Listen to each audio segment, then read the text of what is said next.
Jian Jian was born into a wealthy family, but a prophecy changed his fate by saying that the family business would be ruined by his birth. The only solution would be to send him to live a simple life. Since that day, Jian lived with a very skilled monk and began to practice martial arts, determined to break the prophecy. The story begins in a temple consumed by fire. Elders and disciples try to put it out using everything they have access to. They prioritize getting people out of there. At that moment, a master merchant approaches and is paralyzed when he sees the height of the fire. He desperately asks where his son Jian and his wife are. A disciple addresses him as a leader and tries to calm him down, saying that everyone has already been safely removed from the temple. No one was injured. The man breathes a sigh of relief at this news. Suddenly an explosion happens inside the temple, and the men are thrown away. The woods were scattered all over the area. The master merchant saw all his hard work being destroyed. The scene changes to a nearby shelter. A woman tries to calm her son by saying that everything will be fine and his father will take care of everything. This boy is our protagonist, Jian Jian. He looks at his mother with tears in his eyes, while she continues to say that everything will be fine. The next day has arrived, and we can see that there is nothing left of the temple. That merchant receives a skilled monk at home, and they talk about yesterday's incident. This merchant is the father of the protagonist, and his name is Jiang Doyan. In front of him, the monk Jumo says that he came here to say something very important. He remembers mentioning earlier that he has a small ability. Jiang says that he remembers this conversation. The monk then feels comfortable talking about a prophecy he saw. He says that he has no good news related to the child's fortune. Jiang asks if he is talking about his son Jian. The monk confirms that he is. The father asks, worried if something bad will happen to him. Jumo replies that not exactly. Jiang then questions if it is something bad related to the family business. Jumo takes a deep breath and the man shouts, asking him to be clearer. The monk says that it is nothing related to Jian's life. The merchant is a little more relieved. The monk goes straight to the point and tells him that the child's poor luck is slipping away. Jiang doesn't understand anything and asks what this means. Jumo says in detail that wealth will come in, but it will be like pouring water into a broken jar. The hole in the jar is bigger than the wealth that comes in, so it's natural for fortune to dry up. The merchant is in shock and asks if in this case Jian is the reason for the hole in the jar. He understands that if this is his son, is destined to ruin the family. The monk confirms his assumption. Definitely his son will destroy the family. Jiang starts to cry, saying that this child is the thing he has waited for the most in life. Jumo interrupts the merchant's lamentations and says that he has a solution. Hope arises in Jiang's eyes. The monk says that if he entrusts the child to a high monk of great virtue and makes him learn to live a simple life, it is possible to at least partially block the hole in the jar. Jiang asks if this is true and says that Jian is his precious only son, so he doesn't intend to let the boy become a monk and end the family lineage. Jumo laughs at this answer and says he didn't come here thinking about turning his son into a monk. The goal is just to form his character, and after he turns 18, he won't have any more problems. Jiang asks if he's telling the truth. The monk replies yes and then jokes, saying that it is quite ironic for a monk to advise not to become a monk. The merchant also laughs and says that it makes him relieved. Jumo clarifies that he knows a suitable place to entrust the child and can pick him up when the time comes. Jiang replies that he is trusting him and thanks him. The monk says that there is no reason to thank him. All this is thanks to his kindness and they will always help him. After the conversation, the two recite some sutras. A few days pass and Jumo returns to the palace. The protagonist is held by disciples and dragged to the carriage, but he refuses to leave. The mother cries desperately, saying that Jian is only 8 years old. It is not fair that he grows away from her. Jiang tries to convince his wife that he is the best for his son. Meanwhile, Jian continues to try to free himself from men. Jiang explains to his wife that they have nothing to worry about because Master Jiang Mok personally agreed to taking care of the boy. This makes the mother even more worried because Elder Mok does not have a good reputation. His temper is enough to keep everyone away. The monk Jumo is silent, listening to the conversation. Jiang asks his wife to hold out only for 10 years. After that, he assures that Jian will return home. At that moment, the protagonist screams for his mother and begs her to help him. This makes the woman's decision even more difficult. He is dragged and holds on to the door of the carriage. The monk admires the strength of the little one. At that moment, Jiang tells his son that if he does not do this, his family will be ruined. In addition, they can be fatally punished by the heavens. So he asks his son to understand that the fate of the family is on his shoulders. Hearing this was not comfortable for the child. He just accepted fate and got into the carriage with watery eyes, but he despaired when he started to leave the palace. Meanwhile, the monk thanks the family for their trust. The scene changes to a few hours later. Jian was left on an isolated mountain. He wipes his tears while saying that he feels like an abandoned cat. Even after begging, nothing has changed. He finally understands that he has to accept reality. The boy notices a ladder next to him and sees a man at the top. Jian looks at the man and says that the reality is that he will now have to live with that skinny old monk for the next 10 years. A few minutes later, the two greeted each other and Jian sat while his master took care of the garden. The boy didn't seem happy as he remembered his father's words about his fate being cursed, and that it would ruin the family. Jian feels guilty and tells himself that he doesn't want his family to be harmed. His biggest fear is that some divine punishment will fall on his parents and they will be murdered. Thinking about it, the boy says that he will be content to spend 10 years here with it. Monk mock. He doesn't think it will be as bad as it seems. Meanwhile, the man continues to take care of his plants without paying attention to the child. On the other hand, Jian gets bored and says he needs to do something. He looks around and has an idea. The protagonist quickly grabs a broom and starts collecting the leaves on the ground. The monk mock asks why he is sweeping the leaves when they will accumulate again. Jian replies that he is doing it because he felt like it. The man then replies that it won't work. There's no point in trying to impress because he won't teach martial arts.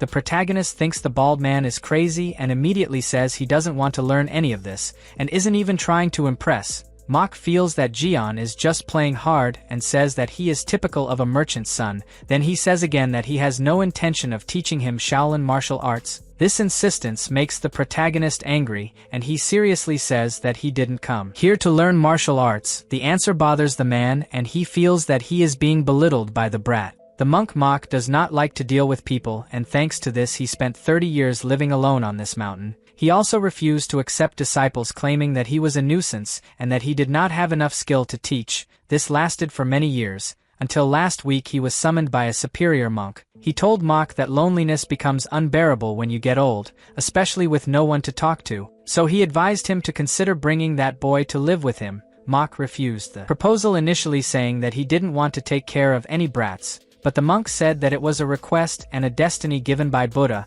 It was thanks to these words that he accepted to stay with the protagonist. He received the information that Jian was the son of a famous merchant, so he thought that this responsibility was in his arms because no monk wanted to deal with the boy. At that moment, Mock laughs, asking if the boy expects him to believe that he is not here to learn martial arts. The man then gets serious and questions what he came to do in the mountains. In the end, it doesn't matter what he says because his parents hope he leaves here learning martial arts. After saying that, the monk turns around and says he will teach him some moves to return home. The protagonist gets angry and shouts that he is only here because they said he was cursed and had to spend 10 years with a superior monk. Mock is caught off guard. Jian adds that now he can't go home. The monk obviously doesn't believe it and thinks that they lied to the boy. He assumes that the miserable parents want to establish a connection between Jian and Shaolin, even if it means deceiving his son. At that moment, Mock hears the boy sobbing and asks him to wipe away his tears, then orders Jian to go to the bedroom and change these clothes because the look is bothering him.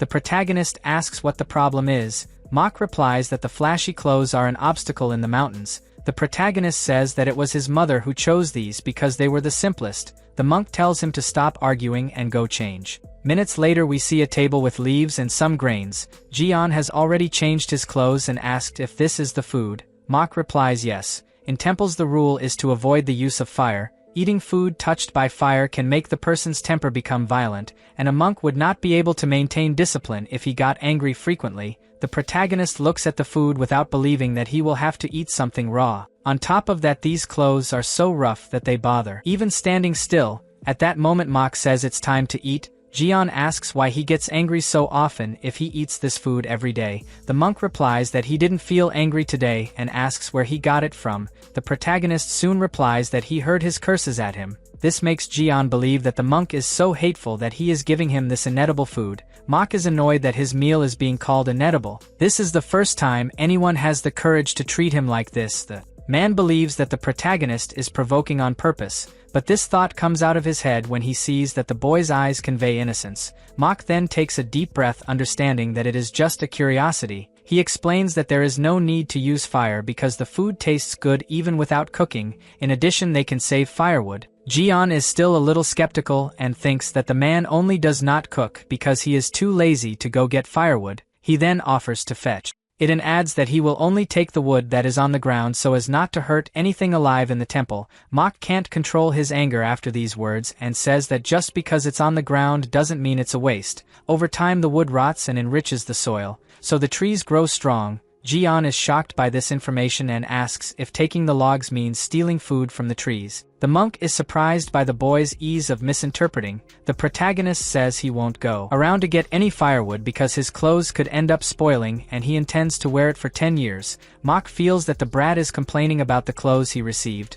His veins even pop out just thinking about it, but he takes a deep breath and asks Jian to eat. The boy obeys and asks if he can take more. The monk denies, saying that if he eats too much he will be lazy, and laziness is a spiritual sin. Night has come and it seems that the food did not do much good for the boy. He ran into the forest and could not hold back. The noise ends up waking up the monk and he realizes that Jian is putting it all out. Mok deduces that it's a result of never having raw food. A few days later the protagonist lies down totally bewildered. He says that 2 weeks have passed and he can't control his physiological needs after eating that food. Jian wonders if he should look for some fruit on the mountain. Suddenly the monk appears and asks if he has been hiding around. The protagonist is frightened by the sudden appearance. The man notices some bruises on his hand and says that he may end up tearing his clothes while wandering through the mountains carelessly. In addition, his shoes are already starting to wear out. Jian confesses that he left because he was too hungry. Mok replies that he is only hungry because he walks around,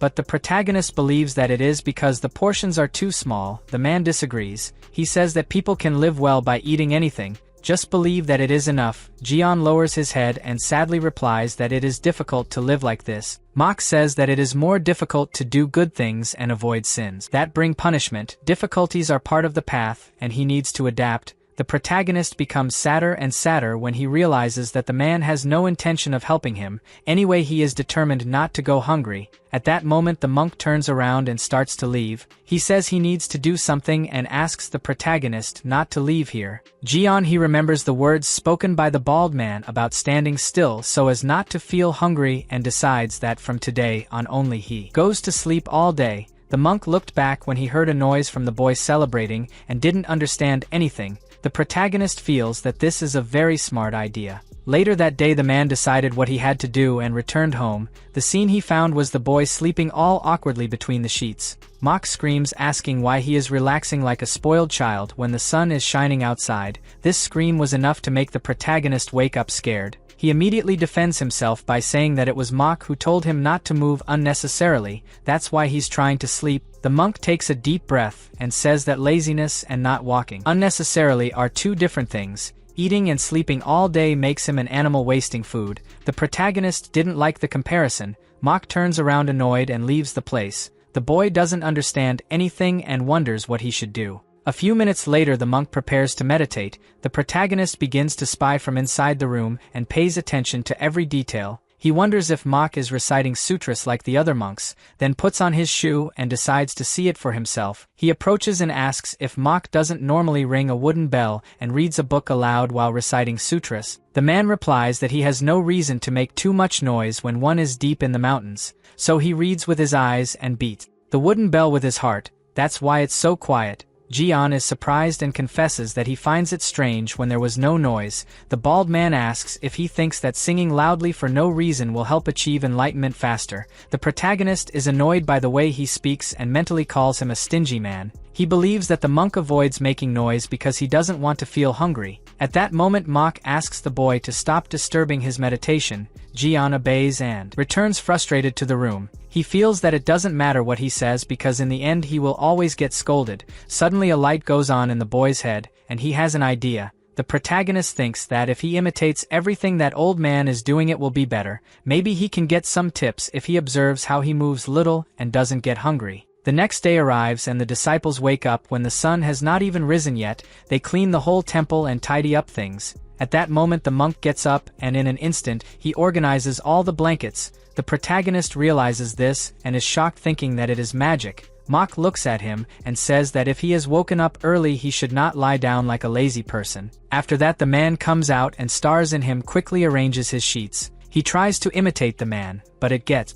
a mess, so he He just leaves the sheets the way he got and leaves. Jian begins to follow the monk and hides behind the trees so as not to be discovered. At that moment he notices the way Mok climbs the stones and it leaves him open-mouthed. He wonders how the man floats so lightly like that. The technique used by Mok is called Shaolin and the boy is determined to learn even if it means following the monk's footsteps sneakily. At that moment the man begins to meditate. The protagonist is hidden behind one of the trees and repeats the same process. Meanwhile in other temples the monks and disciples also do the same process. They wake up before the sun and begin to meditate. A few hours pass and the day has already dawned. The protagonist is still imitating the monk and he complains about the delay. The boy deduces that the old man comes here every morning just to sleep. At that moment Jian is betrayed by his own stomach that makes a loud noise and gives away his location. Mok says that he should at least be silent if he wants to follow him secretly. Jian replies that there is no way to avoid it because he is hungry. The monk sighs in frustration saying that even meditating in peace is difficult.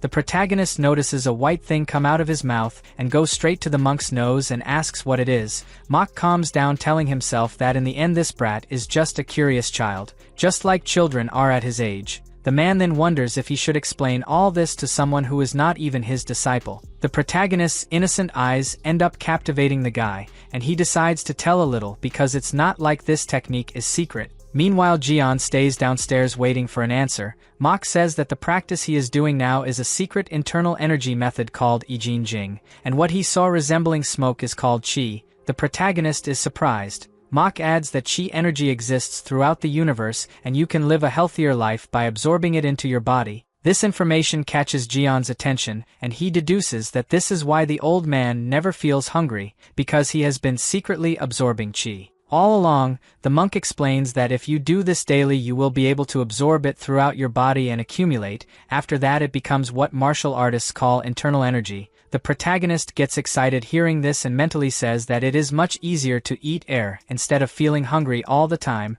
so he decides that he has to secretly learn how to absorb Qi like the monk does. At that moment Mok gives him the green light to stay by his side while he does the training. But the only thing he asks is that the boy does not interfere. Jian agrees and goes back to the back of the tree. The man looks at him and has doubts if the boy gave up. The guy says to himself that he would definitely teach a Taoist technique if Jian asks something more, but it seems that he is satisfied. The monk then goes back to his training while the protagonist tries to learn how to absorb Qi. A while later the sun starts to get stronger and the monk understands that it is enough for today. He gets up and sees that the protagonist is still there. Mok is surprised to see that Jian has perfectly executed the lotus position. It is a difficult position even for novice monks and they usually cannot stay for half an hour, but the protagonist is like this for 2 hours, which is impressive. He observes how the boy is concentrated. Minutes later they walk towards the house. The protagonist can barely walk and complains that his legs are hurting.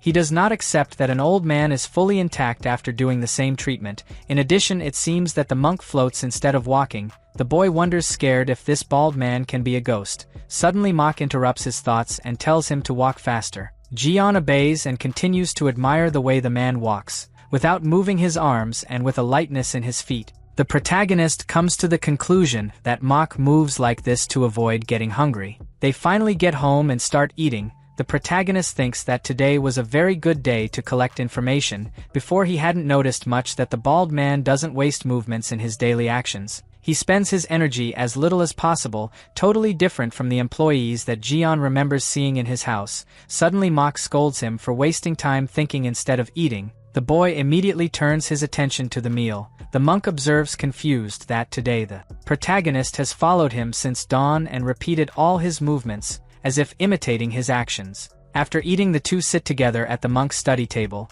Jian feels that the atmosphere has become tense and wonders what the old man is thinking. At this moment Mok says that the book that the boy took is basically about teachings and duties for monks. It is difficult for an 8-year-old child to read alone. Jian agrees that the scripture is too difficult for him. The monk replies that he has no need to make an effort because he is not even a disciple of Buddha, so he has no obligation to learn. Jian replies that he understands. Mok admires the way the boy always answers, clearly and precisely. He thinks he may have to buy something from the brat's age, at least for him to feel more included. Soon the monk shakes his head negatively and wonders why he would do this for this child. After all, at some point he will get tired and give up reading. At that moment Jian gets up and looks for another book on the shelf, still complaining that his legs are numb. At least now he doesn't feel so hungry. Suddenly he hears a noise outside the house and asks what the old man is doing. Mok does his daily exercise and Jian repeats the movements. The guy looks scared, wondering if this brat intends to imitate him all day because he has nothing else to do.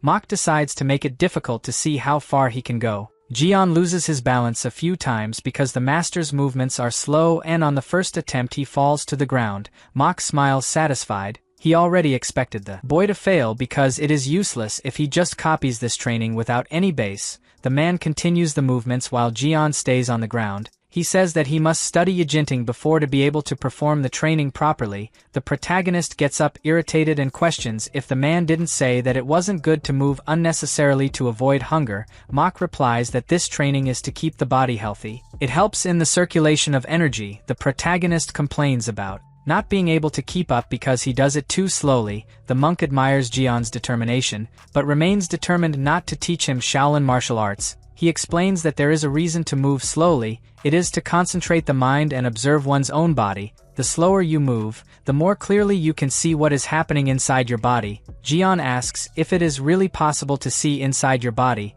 Mok replies yes. When you take a step you observe which muscles move. You can see how your arms move and how you breathe. After getting used to it, it is easy to understand even the hair of your body. Jian does not see the importance of knowing this. The monk takes a deep breath and wonders if he will have to draw. Anyway, the man decides to simplify and says that the human body is composed of hundreds of bones, thousands of blood vessels, muscles, and the 8 extraordinary meridians that serve as a source of vital energy. All connect to each other. The protagonist touches his belly and says that this is why he feels so hungry. The man realizes that in the end Jian will always find an excuse to say that he is hungry. He turns his back and says that the boy can eliminate unnecessary movements and focus more energy on the essential parts. At that moment Jian is paralyzed. He remembers that his father always said about getting the greatest effect with the least effort. Things finally make sense in his head and Jian understands that it cannot be a coincidence. He then tells the monk that he will try his hardest,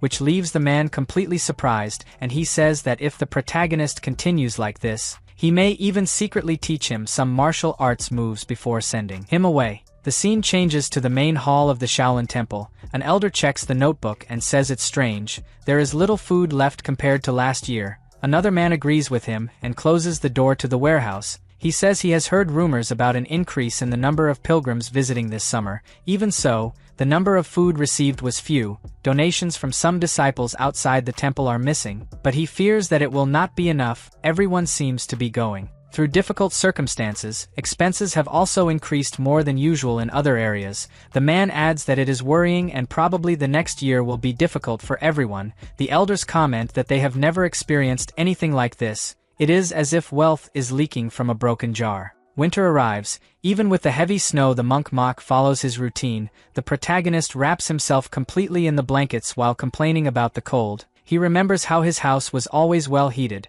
but here the monk denies any access to the fire. Even so, the protagonist preferred not to say anything to the man. The monk was even surprised because he expected Jian to ask to go to the temple, but he didn't say a word. Mok understands that he can't let the situation continue, because the boy could end up passing away from frozen, since his body is not prepared to withstand this temperature. His reputation would be much worse if he let the son of a famous merchant pass away. Then the monk decides to check if the oven is still working. Meanwhile, the protagonist keeps repeating to himself that he won't be a burden to his mother. A little later the fireplace is turned on and the boy is warmed up. Mok complains silently that the chief monk left a child in his care, even though he knows he hates dealing with people. At that moment he puts the wet towel on Jian's forehead while the boy is sick. Mok says it's very strange. The cough keeps getting worse even with the room hot and the fever hasn't subsided. The monk thinks about whether he should go to the main hall to get some medicine, but people may ask why he didn't take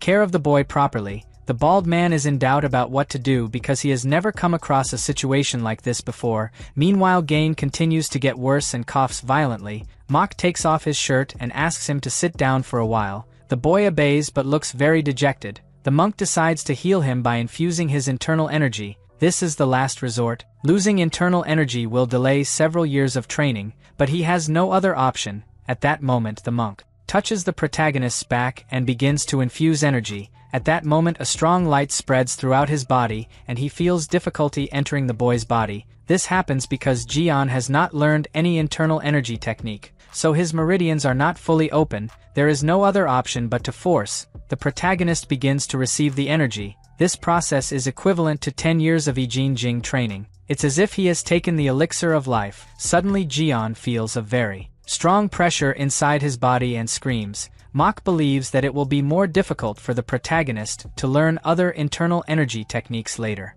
A few hours pass, the protagonist rests on the bed while being watched by the monk. Fortunately it was a success and now the boy will only have to recover. Mach says that at the very least this brat will not get sick for decades. Even if he is seriously injured he will recover much faster than the others, but the man regrets having lost 10 years of training. He decides to take it as if he had saved a poor soul. Mach checks on the boy and feels a little guilty for having neglected him. In addition to getting sick, the boy became much thinner than expected. When he got here he looked much healthier. Mach takes a deep breath thinking he made a lot of mistakes. He always believed that he should keep as much distance as possible from people, but now he is feeling sorry, a feeling that had been excluded from his life many years ago. Your disciple. At this moment Mach is positioned to begin his meditation and thinks that perhaps understanding the suffering of others will help him to eliminate his own attachments. He may even find the path of wisdom that Buddha spoke of. 3 days later the snow decreases considerably. Mach asks if Jian has finally woken up.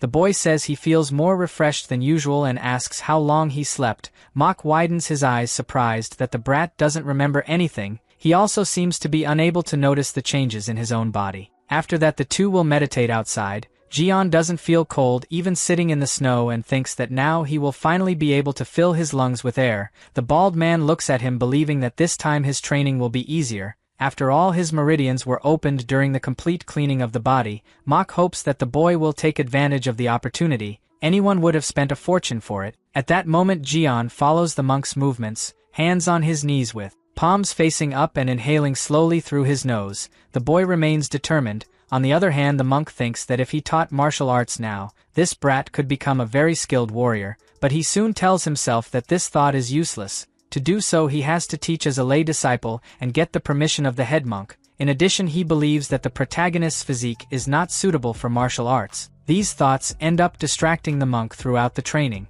A few days later the protagonist continues the usual training. Suddenly he feels a slight tingling in his nose and abdomen when he inhales. The boy realizes that he is finally gathering energy. He smiles, saying that it was worth following the master. At the end of the afternoon the monk approaches to see how the brat is doing and notices that he seems excited. In addition, the bald man felt a different energy in today's training. This makes him think that the protagonist may have learned the Dantian breathing technique. The monk quickly jumps from the stone in disbelief. He says that there is no way the brat can do this on his own since he never learned. It is probably the energy of his own cultivation that is still circulating in the environment, but as soon as he lands on the ground this thought disappears. The man feels his body heavy and assumes that it is from the loss of the 10 years of internal energy at once. He passes by the protagonist and says that is enough for today. Jian asks for a few more minutes, but soon realizes that the monk is not in a good mood and obeys. The next day the snow is almost all gone. Jian celebrates that he can now see through his body. He raises his hand, saying that he can even lightly feel the breeze passing through each strand of hair. The monk feels a strange energy again, but assumes that it is his own. He soon explains to the protagonist that the cultivation of reverse energy improves muscles and bones to suit martial arts. This means that if he learns the martial arts of Shaolin while in a state of reverse energy cultivation, his body will become stronger and his bones will become more resilient, but the monk makes it clear that he doesn't need to put in the effort because so far he hasn't learned any martial arts. Jian agrees and says that he just wants to stay without feeling hungry. He even gives a satisfied smile. Mach is impressed that the boy is dedicating himself every day to the difficult training for not feeling hungry. If it continues like this, it is possible that the energy of reverse cultivation will respond. He does not know what he will do if this happens. A little later spring arrives and Jian reaps some fruits. He continues training hard between all seasons, firmly determined. 3 years pass. The monk Jumo arrives for a visit at the temple. He wonders how that boy is after these years. The monk is soon greeted by some disciples of the main temple. They both greet each other and Jumo says that he came to see Guang Yun. The men are surprised, thinking that this monk must be very important to be friends with the chief monk. One of them runs and says that he is going to call the master. The other invites Jumo kindly to come in. The monk enters and the first thing he notices is that things look bad. He asks what happened for the place to be so degraded, and why no one is repairing these towers. The disciple replies that in fact they have already made several attempts to fix the towers, but nothing went right. Jumo is frightened and asks what he means by this. The disciple confesses that the finances of the Shaolin temple are in a precarious situation right now. The scene changes to Jumo talking to the chief monk. The man tells that recently the Shaolin temple has gone through hard times. They are not even able to spend on tea, so they are using a low-quality one. Jumo is surprised because he knows that the head monk has never denied a good tea, even in hard times. He asks if that's why the towers haven't been repaired. The chief monk replies that there's no point in fixing them because they keep crumbling incessantly. In the last 3 years the inner courtyard has been almost abandoned. Suddenly Jumo remembers something and asks if it could be that. He takes a look at the temple and realizes that it's been 3 years since he brought Jian to the Shaolin temple. The monk wonders if the boy's bad luck could affect this place. It's a bit absurd to think that because this is the renowned Shaolin temple, in addition the protagonist was not even accepted as a disciple. He just came to the nearby mountain to be taken care of, so it doesn't make sense that the Shaolin temple is collapsing because of him. Jumo believes that it is only a coincidence and tells the chief monk that as much as it is not normal, he can help with money from his sect. The chief monk kindly thanks him for the generous offer, but explains that fortunately the harvest in Sadap has been abundant every year, so they don't have to worry about food. Jumo is scared to hear this because it is exactly part of the prophecy about the protagonist. Things go well, but there are always more expenses. It is like trying to fill a leaky jar. Jumo starts to back down and the head monk asks if he is already leaving. Jumo replies that he intends to hold 10,000 worships for Shaolin in the temple hall. The man asks scared why he is going so far through the temple. The truth is that Jumo feels guilty for bringing the protagonist here and all this happened, so he doesn't think it's fair to stand by doing nothing. The chief monk reminds the man that he is no longer young enough to make that much effort, then asks why he is acting like this all of a sudden. A little later, Jumo kneels in the temple hall. He says that he will not let Shaolin be ruined, at which point the monk begins to bow to the Buddha statue. Years later Jumo meets with the chief monk. The man asks him to stop because it can be dangerous. He is no longer young enough to bear 10,000 bows. Jumo only asks if the temple has improved this year, but receives a negative answer. The man then returns to the temple hall. The chief monk recognizes that he cannot stop him. In addition, the Shaolin weather is with the atmosphere better thanks to Jumo. Some young monks have volunteered to offer 1,000 and even 10,000 bows. The chief monk tells himself that he will have a big chevron when all this is over, then turns to his disciples and says that they need to work hard so that Jumo doesn't come next year. The scene changes to the protagonist, who is 15 years old. Monk asks unsatisfied what is this. Jian replies that it is breakfast. The monk looks carefully at the leaves and grains on the table. He finds everything very organized and soon questions what the leaves are. Jian replies that it is amaranth. Monk finally finds a defect and asks why they are cut like this. Jian says it's because he found it more beautiful. In addition, he removed the inedible parts and the ones that the insects ate. That's why this shape. Monk takes a deep breath and confesses that the boy is talented. He even lined up the grains of rice one by one. Then the monk complains that his indigestion lately is because he can't taste the food when it's perfectly prepared. That's the best way to complain and praise at the same time. The protagonist refuted the man's answer by saying that it was he himself who said that the food should be well organized to look natural. The monk doesn't like to have his words used against himself. It seems that this boy is growing smarter and smarter. He then tells the protagonist that it's better to eat because he doesn't feel like arguing with a brat today. Jian gives a satisfied smile and says to enjoy the meal. A little later, the mock monk walks around outside the house for a while and looks up feeling a tense atmosphere. He wonders if it's due to Shaolin's financial problems, but comes to the conclusion that it has nothing to do with it. The man doesn't know what's going on lately, but he keeps having this strange and uncomfortable feeling that he can't identify. Every day this feeling returns and he doesn't know what it can be. Mock sighs and asks what the source of this frustration is. Meanwhile, Jian sneaks through the door and realizes that there is something bothering the bald man. A few minutes later the monk enters the house and finds everything extremely organized. This makes the man angry instead of happy. He looks carefully at every detail and says that this is the reason for his discomfort, that's why he feels so uncomfortable and frustrated. Mach thinks that the protagonist has an obsessive organization. This would prove why he has been acting stranger and stranger lately. In fact, in all the 7 years they lived together, he has never seen him relax. The boy is in fact determined.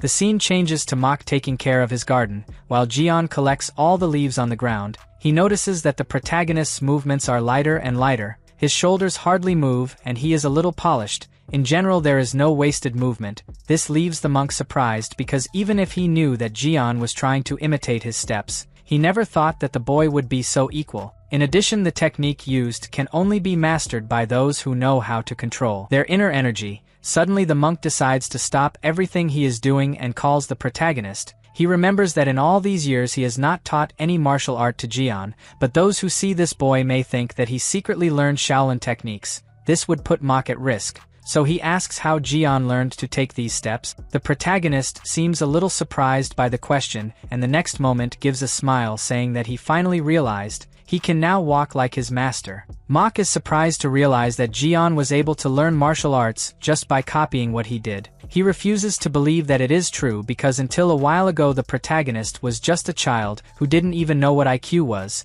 The monk asks a new question about when it started. Jian says that until yesterday he couldn't do it very well, but he tried today and it just worked. He explains that he has been trying since Mach said that to avoid hunger you just don't waste energy on unnecessary things. During these years his head reflected on how he could achieve maximum results with minimum effort. The monk is frightened by this answer and believes that even with effort it should be impossible to learn, so he asks if Jian really thought he moved minimally to avoid hunger. The boy asks surprised if that wasn't it. Mach looks at him with a silly face and then asks for his hand. Jian obeys and wonders what the guy is trying to find out. The monk checks the protagonist's meridians and discovers that he has internal energy. Not only that, it's like the kid has at least 20 years of internal energy. Mach is impressed because he never taught him any breathing techniques and he never had time to secretly train. It doesn't make sense that he has accumulated so much inner energy. He decides to better understand how this happened and asks how Jian has been breathing every morning. The protagonist makes the movement of inhaling and exhaling, then says that if there is one thing he has done is consume a lot of air. Mach is scared to see that the boy is breathing qi. Now it makes sense. For 7 years he has been practicing the Henggong technique. The monk begins to remember that a few years ago he opened his meridians. Probably his consistent practice of Henggong allowed him to accumulate inner strength without knowing it. At that moment the protagonist interrupts the man's thoughts and asks why he is so serious. The monk tries to disguise it by saying that it is nothing and explains that the step he performed is a Shaolin technique called Boyang Shinbo. The monk asks how he managed to imitate so perfectly. Jian replies that he observed that Mach always walked without moving his shoulders. In addition, he steps lightly while looking ahead. The boy shows in practice how it is. Mach watches paralyzed as the protagonist performs Boyang Shinbo's enhanced technique. It's as if the boy had invented a different type of step within the original technique. Initially, Boyang Shinbo was prepared as a combat technique, but this boy's steps are not for combat. It seems that he is trying to reach his destination with minimal movement and maximum speed. While Jian is happy to retrace his master's steps, the man worries thinking about what he should do now. A little later the night comes. The protagonist sleeps comfortably, but Mach continues to reflect on what happened today. He believes that there are not many disciples of the second Shaolin generation with body control like this. Moreover, most of those disciples are 20 years old, while Jian is only 15 years old. It seems crazy to think that he has incredible control without learning any martial art. The man blows out the only lit candle to rest, but soon a concern comes to his mind. He fears that Jian will continue to accumulate inner strength and end up using it recklessly. If this happens, he may fall into qi deviation. The monk thinks if it is better to teach him the correct way so as not to have danger in the future, but he knows that to do this depends exclusively on the permission of the chief monk. The man decides that he will solve it later and lies down to sleep. The next day at the Shaolin temple,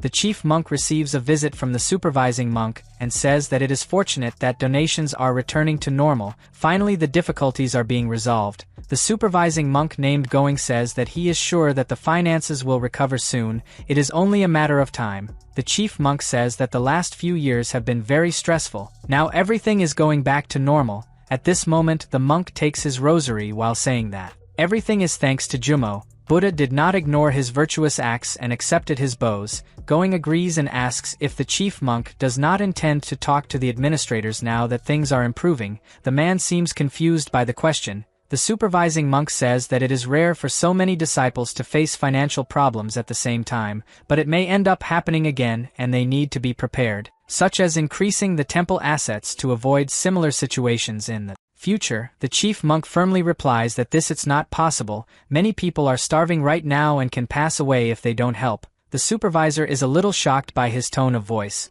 The chief monk adds that they are monks before being members of a martial sect, so the main goal is to help everyone. Going quickly apologizes and says he won't talk nonsense anymore. The monk smiles and says that everything is fine. The scene changes to the protagonist in the middle of the forest eating the fruits he collected. He is happy to have walked so far without feeling hungry. His thoughts go back again to his master, and Jian remembers that the man has been very quiet lately. He complains about trying to guess and says that none of this would be happening if the bald man spoke openly. Suddenly a breeze passes behind him, and a voice asks what the boy is eating with such excitement. The protagonist is so scared that his fruits fall to the ground. He stutters, asking who the man is. The monk apologizes for the fright. Meanwhile, the protagonist stays on the ground with his face scared because he did not feel the presence of this man. He notices his clothes and deduces that he is from the Shaolin temple. Thinking about it, the boy decides to politely greet the man and introduces himself as Jian, then says that he lives with the monk Mok. The guy asks surprised if he lives with Mok. The protagonist questions if he knows him.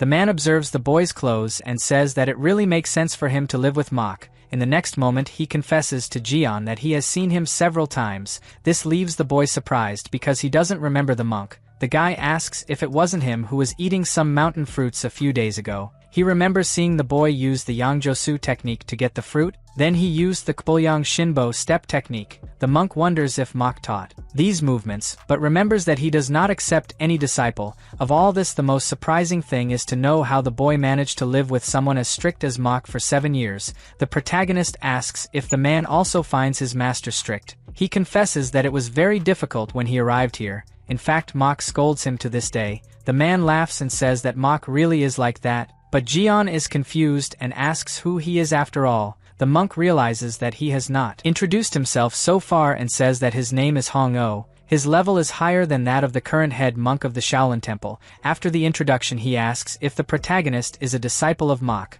Jian immediately denies it and says that they only live together. Hong says that this is strange because he is sure he saw him wearing Kpolyang Shinbo a short time ago. The protagonist replies that he heard Mok say the same thing, but he doesn't even know what it is. The monk is surprised and asks if he doesn't know it's a martial art. Jian replies that he's never practiced any. Hong says it's strange because he clearly mastered martial arts, then asks to see his hand. The man tries to look at the protagonist's meridians, but it doesn't work very well and he feels a very powerful force blocking his internal energy. Hong tells himself that this is admirable for someone his age. On the other hand, Jian can't stand showing his hand to these bald men anymore. A few minutes later they continue talking. Jian reports that Mok said there was something strange about him and feared that something serious would happen, but he doesn't know what it could be. Hong shakes his head negatively, saying that it could be a calling. It could be yes and it could be not. This answer left the protagonist more confused than at the beginning. He asks what he should do now that there are only 3 years left. Hong asks scared what will happen in 3 years. He asks for the full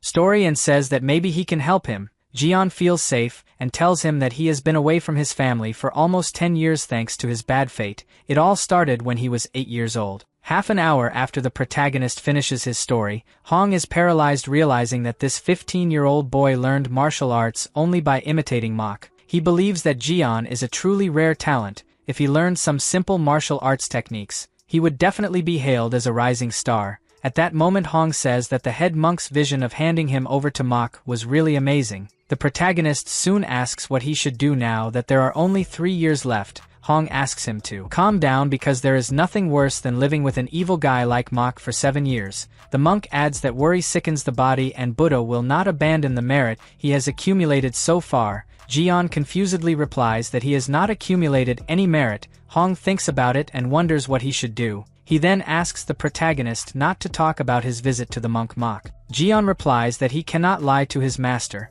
The monk says it's not a lie and adds that it's just to Surprise mock later, the protagonist believes the man and agrees. Hong then says goodbye saying he needs to go now. The two greet each other and the man leaves. Jian is alone and realizes that this monk walks even faster than mock. Maybe I could learn to walk like that one day. A little later the scene changes to the Shaolin temple. The chief monk asks what Hong came here to do. The old man asks if that mock child is practicing martial arts even if he is not a disciple. The supervisor asks if Hong is sure of it. The chief monk says that Jian has been in Shaolin for 7 years. It would be strange if he didn't know at least a little bit of martial arts. Hong angrily asks if the boss is plotting with mock pretending that the boy is not a disciple. The monk replies that he has no reason to lie, but Hong disagrees and says that that boy knows the Yangjosu and Bulyang Shinbo techniques. This information catches the chief monk and the supervisor off guard. The boss asks with fear if Hong is talking about Shaolin's secret techniques. The supervisor says that if this is true it is very dangerous.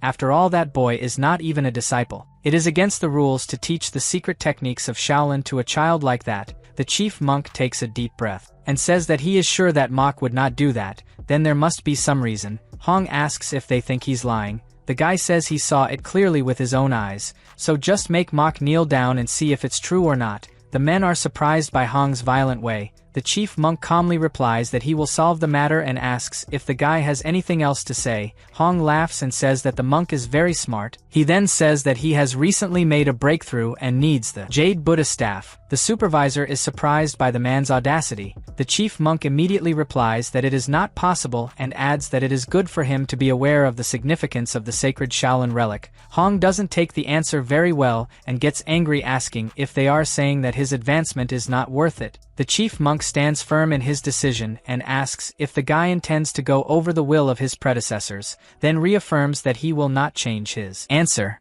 This makes Hong even angrier. The supervisor seems to guess the reason for so much desperation to acquire the Order of the Jade Fire. Only the head of the generation can use the authority of the Order of the Jade Fire to alter any rules or principles he deems necessary. Hong already has a ban that prevents him from accepting more disciples, so he probably wants to use the decree to lift the ban. The supervisor deduces that the monk wants to steal mock's child and use him as his disciple. Suddenly Hong starts yelling at the chief monk asking if he is refusing to deliver the Jade Fire order. The chief monk tries to keep calm and remembers how this guy has a difficult personality. From a young age he had a violent tendency and loved to bother others. He received reprimands from his master every day, and even after getting old nothing changed. At that moment the chief monk moves his rosary, while saying that manages to manage up to 2 shurchen a day. The supervisor tries to stop him, but the monk replies that this is not a violation. Hong gets excited and says he will keep his promise. The supervisor looks totally frustrated as the man says goodbye.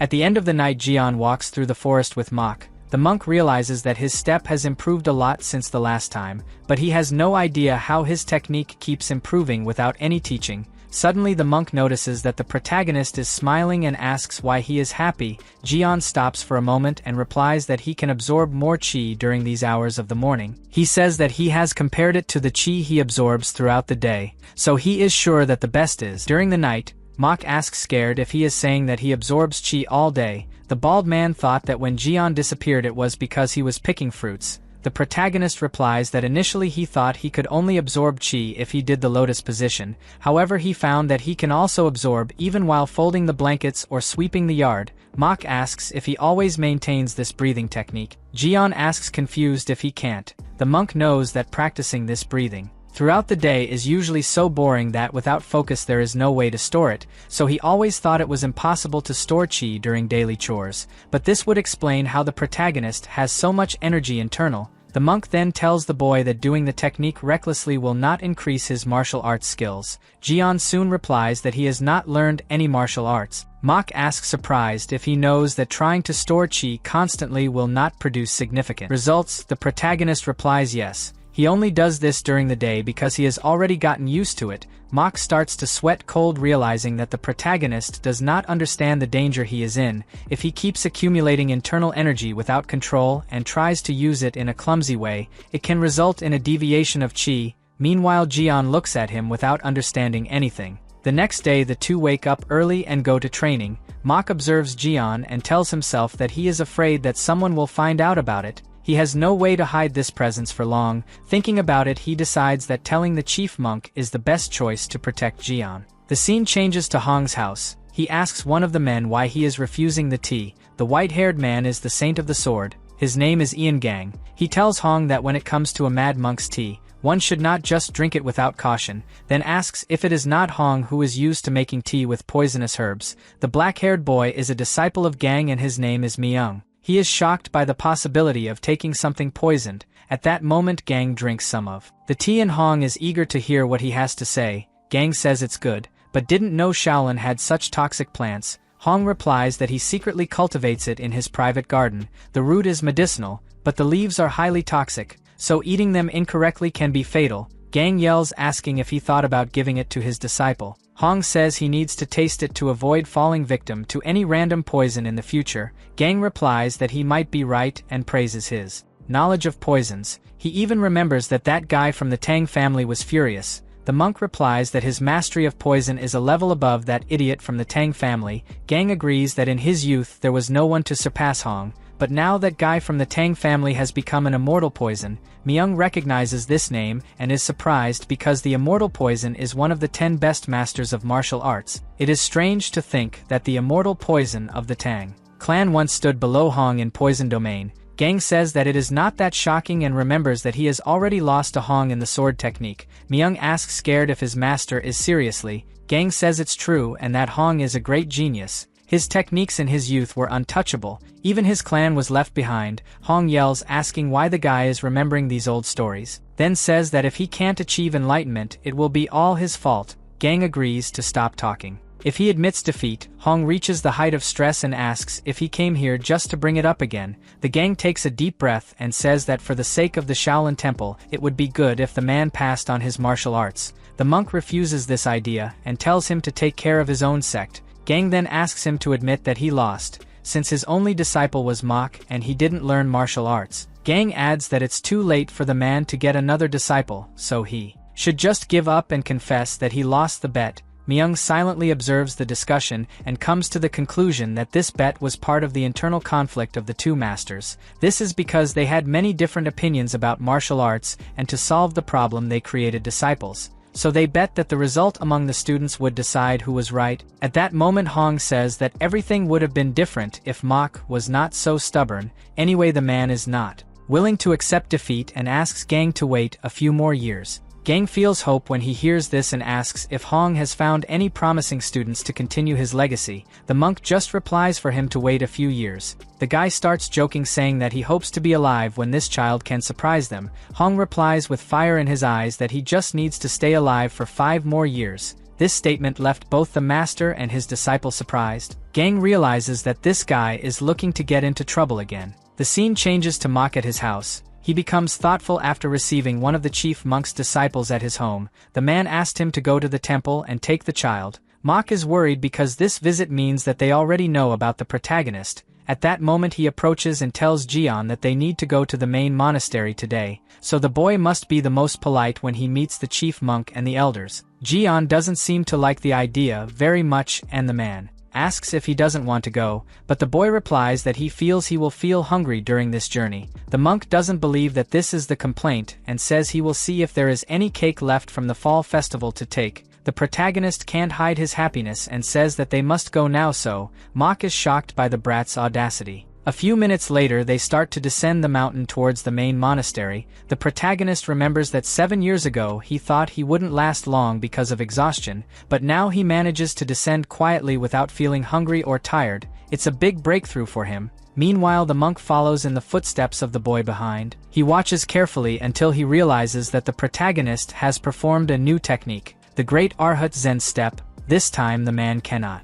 understand how Jian learned it because it is a technique he has never shown. These thoughts irritate the bald man, and he blames the chief monk for having chosen him to take care of this child. The scene changes to a few minutes later, with the two entering the main monastery. Jian finds everything very beautiful and organized. Mok motions for him to be quiet and says that inside the temple he can't make noise even when walking. The protagonist said he doesn't have to worry, and the man complains that this brat always has an answer on the tip of his tongue. Jian stops talking when he notices someone coming. At that moment 2 monks approach and ask the reason for the unexpected visit. Mok asks if he needs any reason to come here and replies that he came to see the chief monk. The men start to sweat cold, and one of them replies that he understood perfectly. The protagonist notices the monk stuttering and realizes that everyone really thinks Mok intimidating. Suddenly he catches his attention and tells the brat to be faster. Jian gets a fright and starts following him. They both arrive at the cafeteria and meet with the chef. Mok is surprised that Gryo is still in charge of the cafeteria.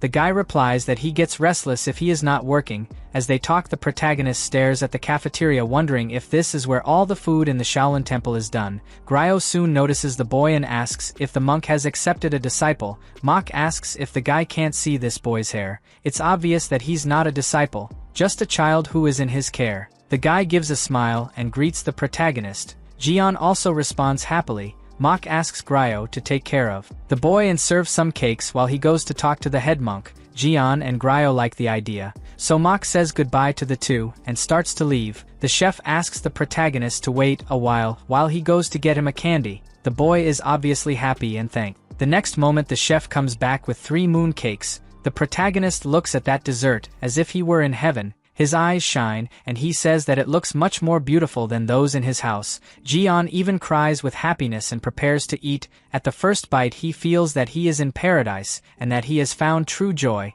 This is the tastiest thing he has eaten in recent years. Suddenly some voices interrupt the boy's moment, and he looks trying to understand what happened. 2 men start fighting about something that ended up burning in the fire. Gryo calls the attention of a man who ended up burning all the ingredients. He says that now they need to hurry to prepare a new meal because it is close to lunch. The man quickly obeys. Meanwhile, Jian approaches the door with his cake and watches surreptitiously. The cooks start to prepare a new meal and divide the task to be faster. The protagonist notices the way they act and says that this looks more like a battlefield. At that moment Gryo screams, asking why men are so slow if they learn martial arts. Jian hears this and thinks it's strange because he didn't know that martial arts also helps when cooking. The boy observes the chef's movements and thinks that the guy is spending excessive movements uselessly. Moving just the fist would be enough. Suddenly someone yells at the boy to stop blocking the way and take all this out. The boy obeys and carries the basket of apples. Jian sees him complain that he won't be able to peel all this by himself before mealtime, so feeling bored he decides to help him pass the time, but the child refuses, saying that this is his job. Jian says that he is very good at peeling apples and in addition he will be sorry if he can't finish it on time. The boy asks surprised if he really wants to help and the protagonist smiles. Some time later the two start the work. As we can see, the protagonist lied when he said he was good at peeling apples. The boy tries to teach by saying that it is necessary to peel the skin very thin, otherwise the chief monk will scold him. Jian feels bad for not being able to cut a simple apple. The boy says that the fault may be the wooden knife. The protagonist thinks about it and asks if he can't use a steel knife. The boy replies that the chief monk thinks he's too young to use a metal knife. He sighs tiredly and says that today he will be scolded. At that moment Jian looks confidently at the apple as if it were his biggest enemy and says he'll solve it. After all, it shouldn't be that difficult. The scene changes to the chief monk saying goodbye to the gang. He notices the disciple Myung and feels that he has the potential to be the new star in the martial world.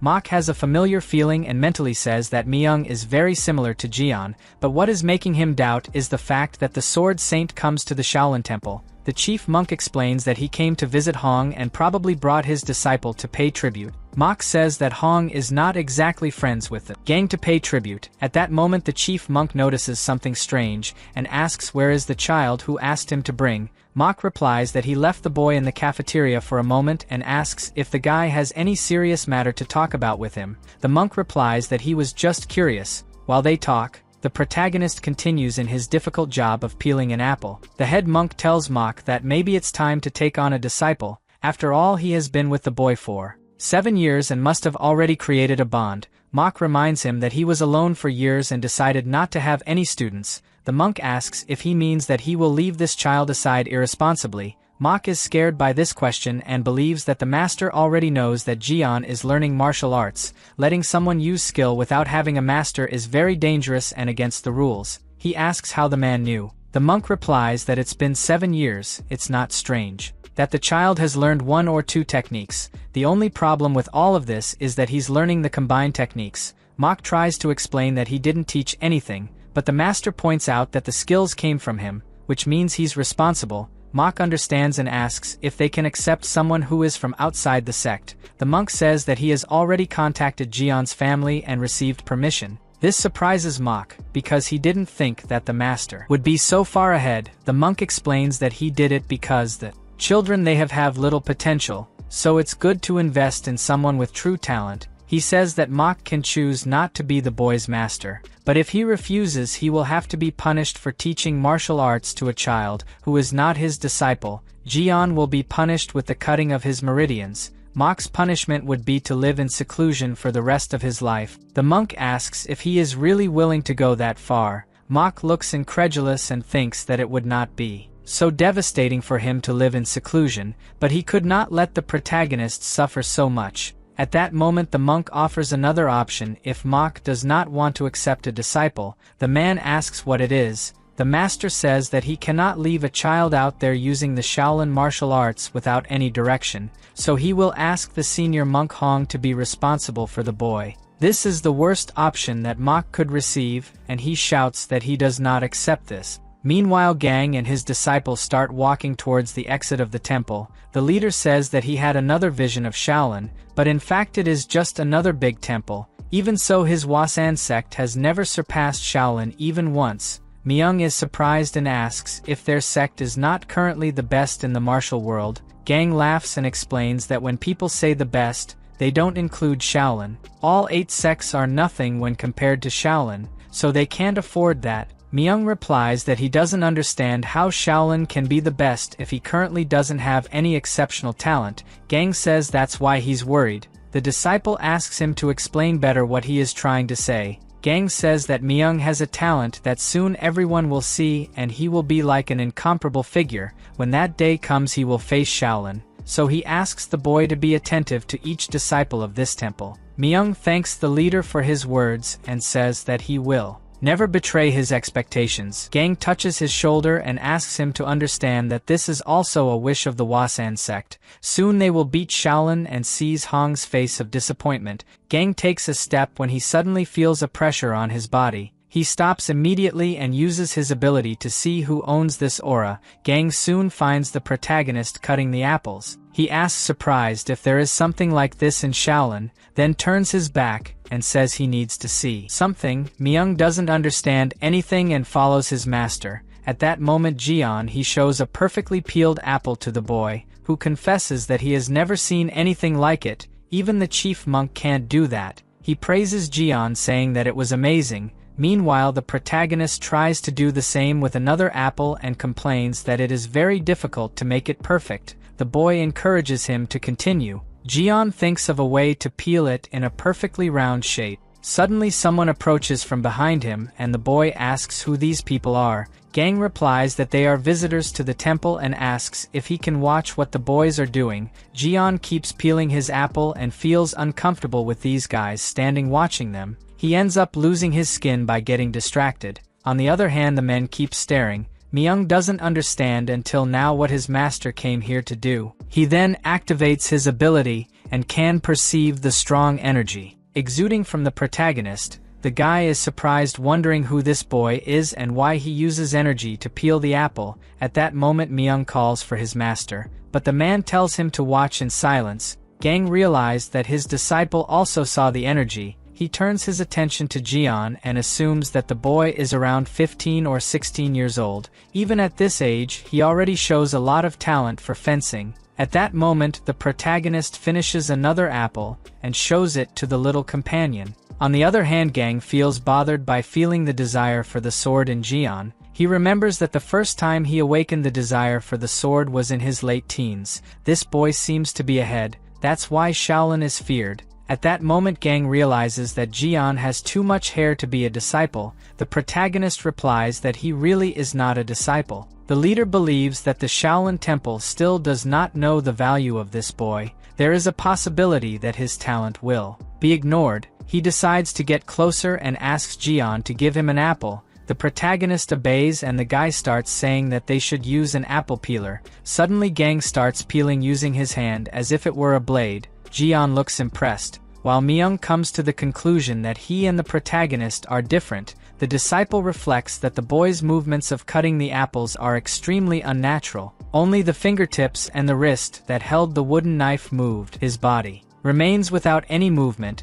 Myung believes that it can be difficult to fight against this child. At that moment, Jian takes the apple from Gang and realizes that there is no mark on it. He wanted to do the same, but he doesn't remember exactly the man's movements. Thinking about it, the protagonist begins to think that there is something strange. Suddenly one of the monks comes running towards Jian and informs him that the chief monk is waiting for him. The protagonist quickly says goodbye to the men. Before he leaves, the gang leader invites him to visit the Hua sect someday. Jian agrees and says that when he goes he will teach him how to cut apples correctly. After that, the boy runs towards the head monk. Gang tells himself that his real desire was to take this child as his disciple immediately, but it is impossible since he belongs to the Shaolin temple. The only possibility would be to make him leave on his own.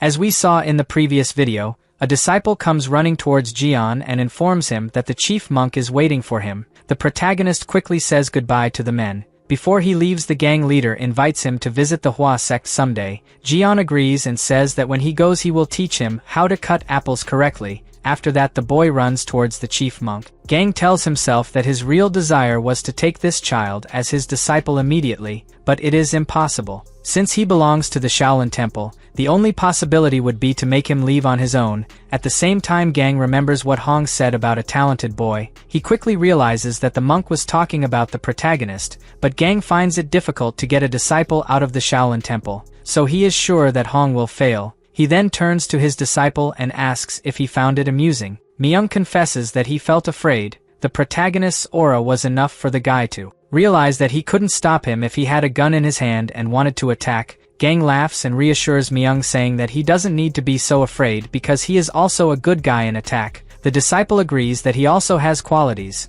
After that, the guys leave the temple and Gang is convinced that from today he needs to improve his skills for the next mission. He knows that Hong will insist on recruiting Jian, so you have to prepare Myung in advance for a probable confrontation. The scene shifts to the head monk's room. The conversation ends up getting intense, and a fight between the monk Mok and the monk Hong is about to happen. Jian avoids eye contact as the monks look at each other angrily. Hong punches the table and accuses the protagonist's master of not wanting to take responsibility. Mok asks where he wants to go. Hong replies that Mok always uses the excuse of not wanting to accept any disciple because of him, but the truth is that he has no ability to teach anyone. The confusion continues to happen while the protagonist and the chief monk listen in silence. Mok relives the story about the monk Hong abandoning him when he was still his disciple and nowadays uses the excuse that he tried help him. Hong takes a deep breath and puts an end to the conversation of the past. He changes the subject and asks if Mok didn't realize that the sword master invited Jian to visit the Hua sect,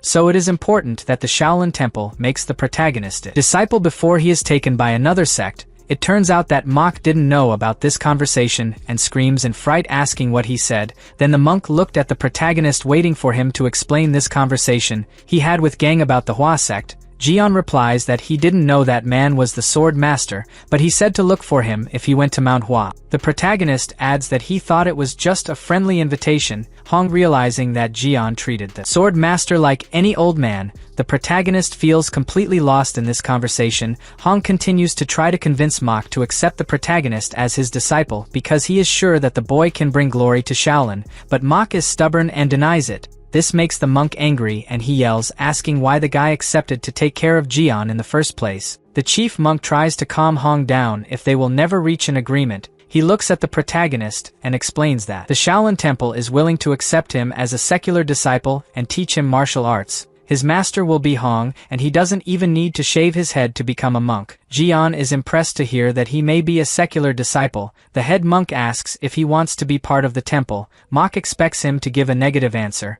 while Hong and the head monk expect something positive. The protagonist did not have a great desire for the world of martial arts. In fact, he just wanted to turn 18 and return to his family, so he is afraid of being stuck here to always accept being a disciple. The doubt is too big for the protagonist, and he also did not want to disappoint the monks, but the desire to return home is greater and he denies the invitation to be part of the Shaolin temple. The protagonist is sincere in explaining that he wants to return home in 3 years and does not feel like learning martial art. The fact that he does not want to learn martial arts scares the monks. Hong is annoyed that he declined the invitation and asks if the boy really thinks martial arts is for everyone. Jian replies that he doesn't think about being a monk. In fact, he just wants to work as a merchant like his father. Hong says he understands that he wants to return home, but his parents have already given him permission to stay at the temple. This information catches the protagonist off guard, and he yells that it's impossible. Jian doesn't understand why his parents would let him stay away more than 10 years.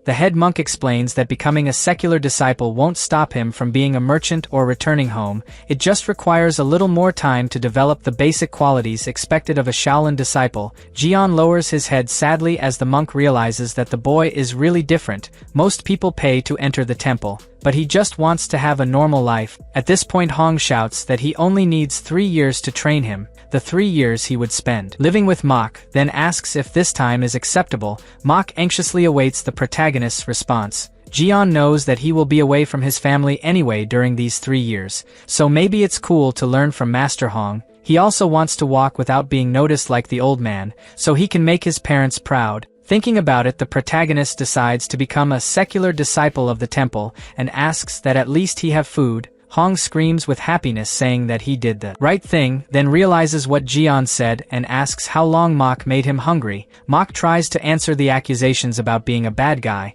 but Hong interrupts him, saying that now the boy will have food. Mok tries to say that it is a misunderstanding, and the head monk starts a prayer to control the chaos in that room. The protagonist tries to understand if he was the one who caused the new argument. He finds it funny the way his master tries to explain himself. For some reason, Jian feels very happy to be among these guys and thinks it will be cool to become a disciple. A little later, the meeting finally comes to an end. The chief monk asks Mok to understand and accept what is happening. He believes that Hong will take good care of the boy, and anyway the Shaolin temple needs someone like Jian. The chief monk adds that this is not his order. In fact, it is a decision of the abbot. Mok is shocked to hear this and realizes that now there will be no way to prevent Jian from becoming a disciple. After all, going against the decision of the superior among the monks will never be a healthy choice. Yet Mok feels uncomfortable in the presence of his former master. He just hopes that nothing bad happens to Jian and the boy doesn't look like him. Meanwhile, at the palace, the protagonist's parents receive the news that he will become a disciple of the Shaolin temple. Zhang tells his wife that their son will learn the martial arts of the most famous temple. The woman seems worried about the possibility of him getting hurt, but the husband replies that when his son returns home, the whole village will be protected by Shaolin. Zhang also says that he made some donations to the temple, so he is sure that the son will be fine. The woman is a little more relieved knowing that. The husband replies that he would do anything for the only child they have. The woman raises the hypothesis that Jian will not do well as a disciple. Zhang replies that it is almost impossible, since a high-ranking monk famous for his wisdom considered him fit, but the woman says that she is not talking about it. She fears that her son's bad luck will bring problems to the temple. Her husband says that they went through problems a short time ago and recovered. The woman is happy and says that it is true. The man adds that everything will be fine, and she agrees. The next day, Hong takes the protagonist to his isolated house on the mountain and is surprised when Jian asks if he is going to teach a martial technique. The monk asks if Mok didn't teach anything, and the boy replies no, the master just answered his questions and didn't teach anything. Hong is impressed by the boy's talent, just following Mok without actually learning any martial art.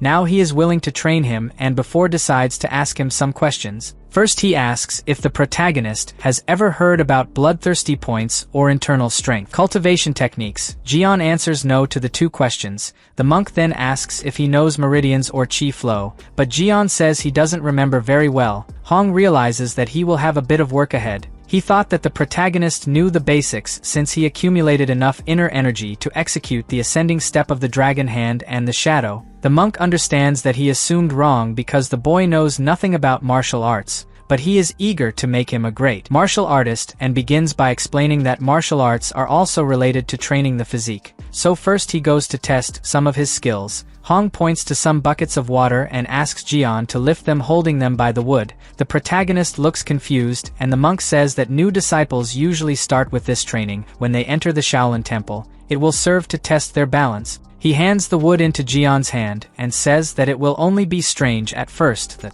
Protagonist follows the instructions of the new master. He is happy when he realizes that the buckets are empty and assumes that it must not be too difficult. At that moment Hong asks Jian to follow him and the boy asks confused what they are going to do. The monk looks back with a smile on his face and replies that they will fetch water. The old man starts to run slightly and tells the boy to hurry. The protagonist takes a deep breath and runs too. He thinks he will be fine for the next 3 years. Just focus on the teachings. Hong looks back a few times to make sure the boy is able to keep up with him. The old man is happy because Hong looks fine. His shelter is at a high altitude where breathing is difficult, but for now the protagonist does not feel any discomfort. Jian notices the change in the air and says that it is difficult to breathe, but it is manageable. A few minutes later they arrive at their destination. Hong shows where he should get the water and warns in advance that the boy will need to go back and refill himself if he spills more than half of the water. The protagonist calmly replies that he will not spill a single drop,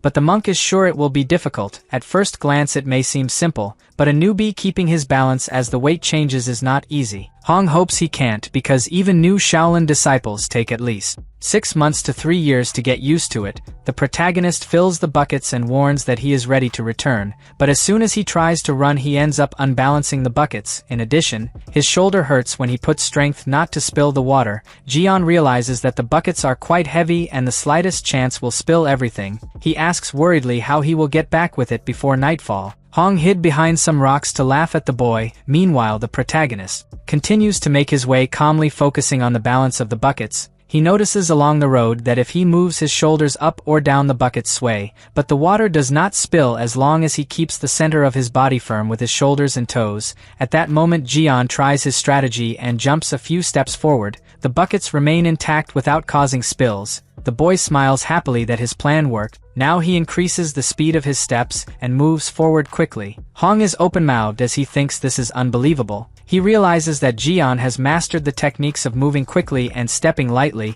It is strange since these techniques usually require at least 3 years of practice. This makes Jian seem more and more unique, and the monk wonders if this child already controls the energy inside. A little later, Hong and Jian return home. The monk says that from now on he will guide the internal energy inside his body, then asks him not to move and not to speak under any circumstances. Hong touches his back while controlling his own inner energy. He hopes that the protagonist will evolve faster if he can freely control the internal energy. In addition, it will be easier for the monk to gauge how skilled he is in managing the internal energy by observing his movements. But at that moment the monk has an unpleasant discovery. He can't see Jian's internal energy because some strange power is blocking the entrance. Suddenly the internal energy that Hong sent into the protagonist's body simply disappears. The man jumps back in fright. He realizes that Jian's body has absorbed his energy. It is as if the protagonist's body stole energy from others for himself. This technique is called Star Demon Art.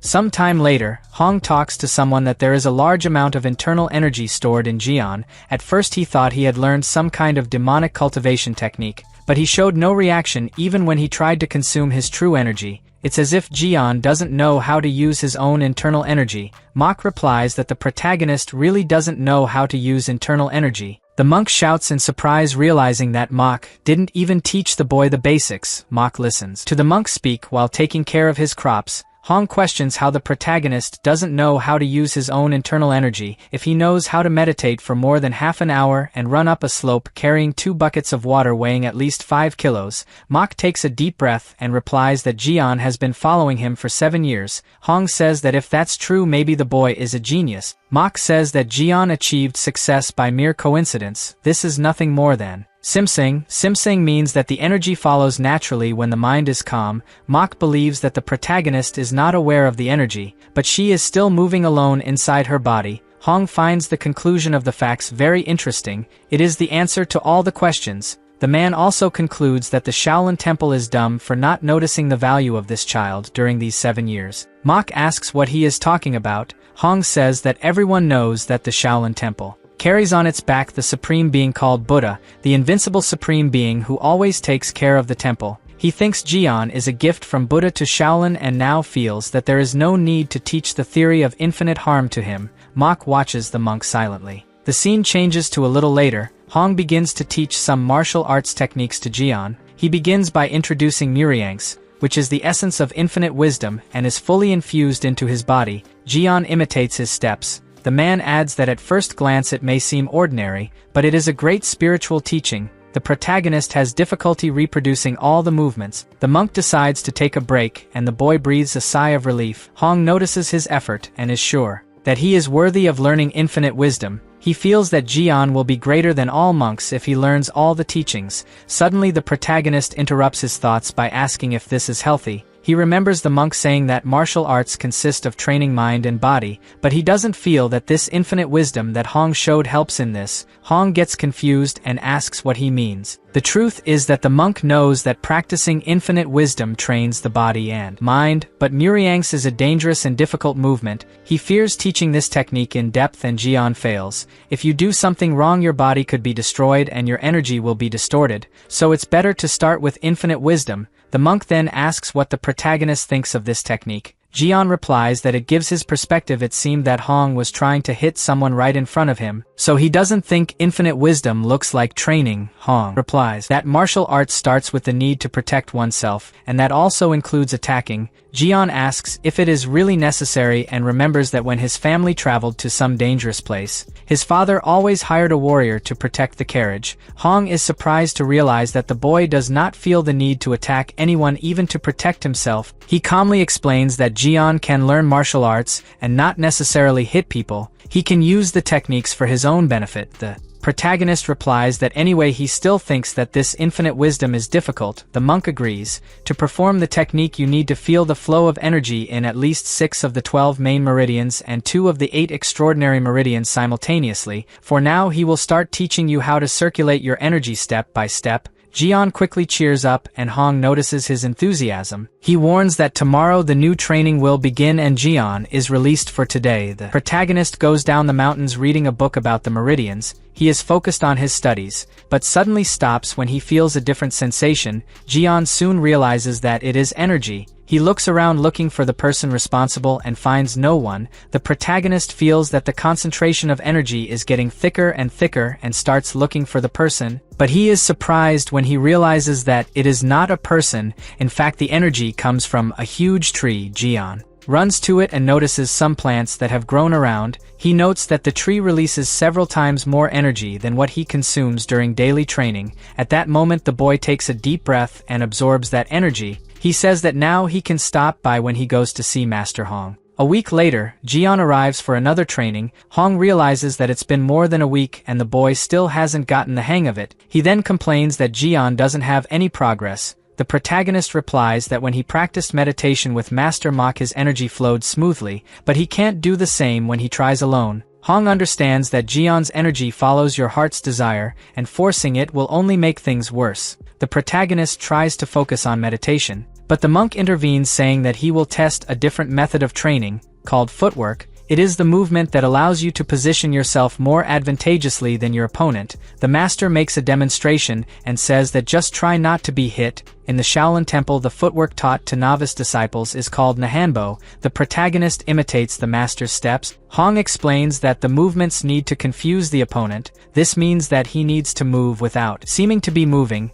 The monk asks him to look carefully and reproduce the technique. Jian focuses on avoiding attacks, but when he tries he feels that his energy is confused. Even so he does not give up and soon remembers that he can do fast steps. Maybe this will help to avoid attacks. Jian makes a test and realizes that he did very well, so he continues and makes some modifications to be even faster. After the training the protagonist is quite tired, but he is satisfied with the technique he created alone. He thinks that this way it is easier and wonders why the master did not teach it that way. 3 months later, the scene changes to the head monk's room. Mok complains that the monk Hong is teaching techniques from other sects to Jian. He questions if the temple approved this. The head monk is surprised and says that it must be a misunderstanding, as he remembers that he specifically requested that Hong not teach techniques from any other sect. Suddenly Mok hits the table in frustration and says he saw it with his own eyes. The protagonist used the footwork of the Kunlun sect and the Gongdong sect. He fears that these teachings will harm Jian. The chief monk calmly replies that only 3 months have passed and the boy seems to be able to learn everything very fast. Mok asks surprised because the chief seems calm even after knowing this. The man replies that he actually always thought that Jian could observe and reproduce Hong's techniques on his own. Finally, the chief monk says that there is not much they can do now and advises Mok to return home. Mok leaves the Shaolin temple completely indignant. He feels that he is the only one who wants to protect the protagonist. Meanwhile, the head monk thinks that even if Jian was favored by the Sword Saint, it would take more than 20 years for him to become a talent within the temple. To make matters worse, it is clear that the protagonist has no appreciation for martial arts, but now he can only hope that Hong teaches well. Suddenly his disciple warns that Elder Wanho is there to see him. The chief monk is surprised and says that he can let him in. Wanho is the head of the Precept Academy inside the Shaolin Temple. He greets the monk and warns that his disciples have sent alarming news. It seems that the Wu Nashirzuan are up to something unusual. Wu Nashirzuan is a group that contains the 10 best martial artists currently active in the martial world. The actions of just one member have the same weight as an entire sect. The chief monk asks if he has any details about the group. Wanho found out that recently they have been observing the Shaolin Temple. It is likely that more sects are watching. The monk Wanho fears that it is not a coincidence, since the Wu Nashirzuan have started to keep an eye on the Shaolin since the Sword Saint visited the temple and met Jian. The chief monk asks him if he thinks the Wi Nashirzuan are moving because of this. Wanho reminds him that Hong masters several martial arts of these sects, so it is likely that the enemies are afraid of Jian also learning his martial arts. It is normal for the sects not to stand still if they know that there is a child inheriting Master Hong's progress. Wanho also blames the chief monk for allowing the protagonist to be Hong's disciple. The chief monk takes a deep breath. He knows that Wanho is practically a leader among the Yuan disciples. This means that if he disagrees with his decision, probably the disciples will follow the same thought. At this point, Wanho says that as head of the Academy of Precepts to at least know if the chief's decision is justifiable. The chief monk replies that he understands. The next day, Wanho welcomes Hong and Jian to his Academy of Precepts. He says that today is the day of the saga ritual. The protagonist asks what it is. Hong explains that the saga ritual is a martial arts competition for secular disciples. The winner can duel with any disciple and also have the opportunity to learn higher-level martial arts. Jian is surprised. Meanwhile, Hong questions what the saga ritual has to do with the Academy of Precepts. Wanho says that Jian is now officially a secular disciple, and by the monk's decision he must participate in this event. Hong is against the decision because the protagonist has been a secular disciple for a few months, but Wanho says that it doesn't change the fact that the boy is a secular disciple. There are no exceptions to the decree. In addition, he believes that in these 3 months the protagonist has already practiced some martial arts and there should be no problem. Hong replies that the problem is that Jian has not yet learned any hand-to-hand combat skills. Wanho is surprised and asks what he has learned during this time. The monk Hong replies that the protagonist only learned footwork. Wanho turns to the boss asking what they will do. The boss says that Jian can participate in the event to gain experience. It will be great to see the results of his training with Master Hong. The monk Hong accepts the challenge and is eager to see the shock of the Shaolin Temple when he sees the movement of Jian's feet. Wanho decides to give some days for the protagonist to train, then in a week he will face the winner of the tournament. Hong is against having a close match, but the head monk defends Wanho's idea. He thinks that if Jian participates in an open fight and loses, it will cause a big uproar among the disciples. Hong shouts that they can do whatever they want. He accepts the challenge even without understanding why they insist that Jian participate. Without combat training, the chief monk directly asks the protagonist if it's okay for him. Jian replies that he understands that he is now a secular disciple of Shaolin, but asks if he can get out of this duel. The head monk replies that he may find that his skills are not up to par, that's why this first duel will serve to help him. Hong laughs and asks if the protagonist is afraid, but he replies no. Hong can't hold back his laughter. Meanwhile, the monks look at the protagonist with seriousness in their eyes. Jian feels that Wanho is too intimidating. He can barely look at the monk's face without trembling. A few minutes later, the conversation comes to an end and Jian leaves with his master. Wanho remembers that in the past Hong almost faced severe punishment for stealing the techniques of other sects. He was not caught committing this crime, and so no one could prove his theft. But the sects were angry. Wanho remembers that if Shaolin had not been powerful at that time, the whole sect could have been exterminated. The man next to him is Kyodu, responsible for teaching martial arts to the secular disciples of Shaolin. Kyodu agrees with Wanho, but remembers that nowadays Shaolin is not as powerful as it used to be. The serious financial crisis has further aggravated the situation of the temple. Meanwhile, other sects are growing. What makes Kyoto more worried is that Jian will also master the techniques of other sects and provoke a confrontation with the Shaolin Temple, just like Hong did.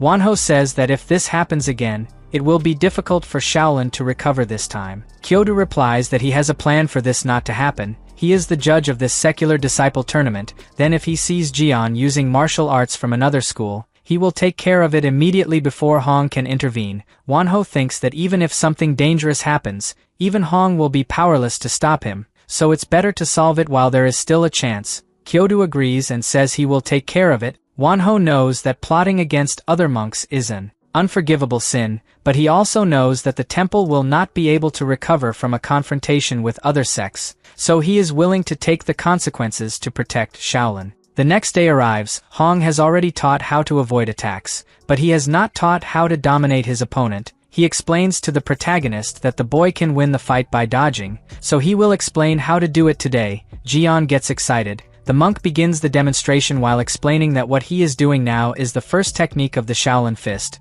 called Diamond Fist. It is a martial art that seeks hardness and resilience. At that moment the monk jumps on the ground and kicks some stones. The protagonist thinks it is fantastic that the ground shakes every time the master takes another step. Hong continues to explain that the Diamond Fist does not seek speed, its essence lies in weight and firmness. This means that the whole body must become as solid as diamond. The protagonist says that he understood everything and the master adds that now he must do the first movement, called the Mountain Crushing Fist. The training begins and Jian has difficulty making the movements while screaming. He says that it is very difficult and definitely using force while screaming does not suit him. For a moment the boy even regrets having accepted to participate in this. A few minutes after Jian falls to the ground exhausted, Hong notices that unlike footwork, the protagonist is having difficulty with this fist technique, but he remembers that the boy modified footwork to learn, so he has an idea. Hong says that Jian can feel free to adjust the fist technique and adapt it to his body in the best way. The protagonist asks surprised if he can really do it. The monk replies yes, but says that he must remember that there is a reason for every movement, even screaming has a purpose. The protagonist happily replies that he understands.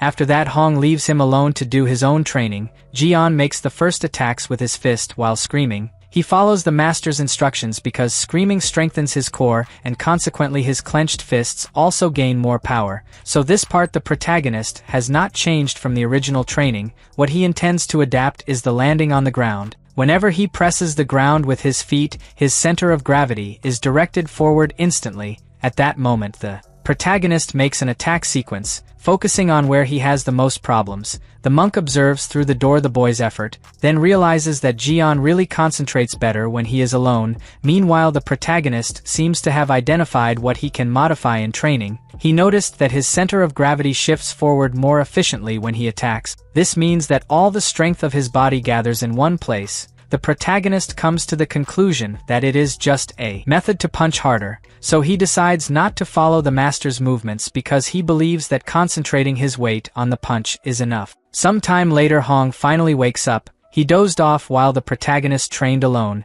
At that moment he leaves the house and when he looks ahead he notices some symbols on the ground. The monk screams in surprise asking if this is real. He touches the whirlpools and confesses that it is something difficult even for him to create, even if he tried. The man identifies that Jian used an advanced technique to extract internal energy out of the body, but the monk knows that reaching the level of this technique only through physical training would take decades, so he can't believe that the protagonist did it even though he has all the evidence in front of his eyes. The master also doesn't understand how Jian learned to do it himself. First he taught the protagonist to work with his feet, but when he saw the boy was already dodging on his own, then he tried to teach him how to throw a punch, so the protagonist learned an advanced technique. This makes the monk burst into laughter. Now, he is excited to see Jian turn the inner sect festival upside down. Night comes and we see that the protagonist has difficulty walking in the middle of the forest. He looks exhausted and remembers how he got into this situation. In the morning Jian was training alone and had the brilliant idea of changing the center of his body to the fist. He was sure it would work, but suddenly the energy of his body started to move uncontrollably. In an instant the muscles of his entire body contorted as if they were being squeezed and deepals came loose. That's when he felt a wave of power drive him. The protagonist tried to resist but couldn't because his center was completely displaced forward, so he fell to the ground and made that swirl drawing with his body. Jian remembers that it was one of the worst pains he has ever felt. Now he walks painfully while wondering if he will get better if he keeps practicing. He thinks he can lessen the pain if he only regains some energy. The next day, the scene changes to Mok's house and he screams to wake up the protagonist. Jian jumps in fright and asks how he got here. Mok says that it took him a long time to come back last night and that's why he had to look for him, but found him lying on the floor. The protagonist apologizes to the master for causing concern and replies that he must have lost consciousness without realizing it. Mok can't hide his concern and asks what kind of training could have led the boy to this state. Jian says he was learning the fist of smashing mountains. Everything was going well until he tried to gather the force from the center of his body into his fist. Suddenly his muscles twisted and he fell. The protagonist asks if he did something wrong and Mok replies that he can't be sure just by listening, then asks the protagonist to do a demonstration, no matter how difficult it is. Jian agrees and the two wait for the night to arrive for Jian to gather internal energy. Until then, night comes and the protagonist begins to explain how it happened. Mok soon realizes that it is not a simple fist technique. It is easy to conclude from the boy's movements that he has actually mastered a technique that combines internal and external energy. At that moment Mok holds the protagonist's punch with his hand and realizes that the pressure is too strong for a simple disciple. Then he tells himself that he can't let Jian participate in the festival. It's possible that the opponent won't survive. Mok quickly arrives at the monk Hong's house. The guy rudely asks what he's doing there. Mok says they have to prevent the protagonist's participation in the festival. Hong asks what nonsense he's talking about. The protagonist's first master says that the fight will be very dangerous because the boy still can't control his power. Mok fears that a serious accident will happen at that festival. So he angrily asks why the hell Hong taught such a dangerous technique to a child who doesn't know how to control his own power properly. Hong shouts that he didn't teach anyone anything. Mok demands that he stop pretending he doesn't know and adds that the opponent may not resist Jian's punch. A mistake can cost a life. Hong calmly replies that a martial artist should not fear for his life. All disciples should understand that life is not so precious when they enter the temple. Mok finds this line absurd and realizes that the master has not changed at all. He tries to change Hong's thinking by saying that he is sure that his parents would not be happy if he had an accident during training. In addition, the monk also asks him to think about the good of the protagonist. Hong asks angrily why Mok is trying to intervene in the boys' fight if he doesn't even know how Jian would feel if he fatally injured someone. Mok is silent. Hong continues to say that even if Jian manages to use his devastating punch, he still doubts that this attack can eliminate anyone. At most it will break a few bones. Mok takes a deep breath and says he knew it would be useless to talk to him. Hong angrily asks what he said. Mok replies that he will talk to the boss because he is sure that Jian cannot participate in the festival until he learns to control his own strength. The monk leaves the hermitage, while Hong says that things are getting more interesting. On the other hand, Mok is sure that if Jian accidentally hurt someone, he would carry this burden forever and his life would be lost. Mok has raised the protagonist since he was 8 years old and knows him very well. He decides that he will not let anything bad happen to the boy. At this moment Jian is alone at home thoughtful. He thinks that everything would be easier if he could do the internal energy circulation whenever he wanted, but now he feels his internal energy move little even when he concentrates. At least his Datian seems to have grown significantly. Jian believes that it is because of the consumption of qi in the last few days. He has always visited that tree on his way to Master Hong's house. The protagonist gets excited realizing that maybe he can increase his strength if he continues to consume qi, but he remembers hearing Mok talking about the strength of his punch and fears causing an accident for that. The boy finally understands that what he must do now is learn the circulation of internal energy. That's the only way to control your strength. The scene changes to the Shaolin temple. Mok argues with the chief monk saying that Jian can't fight.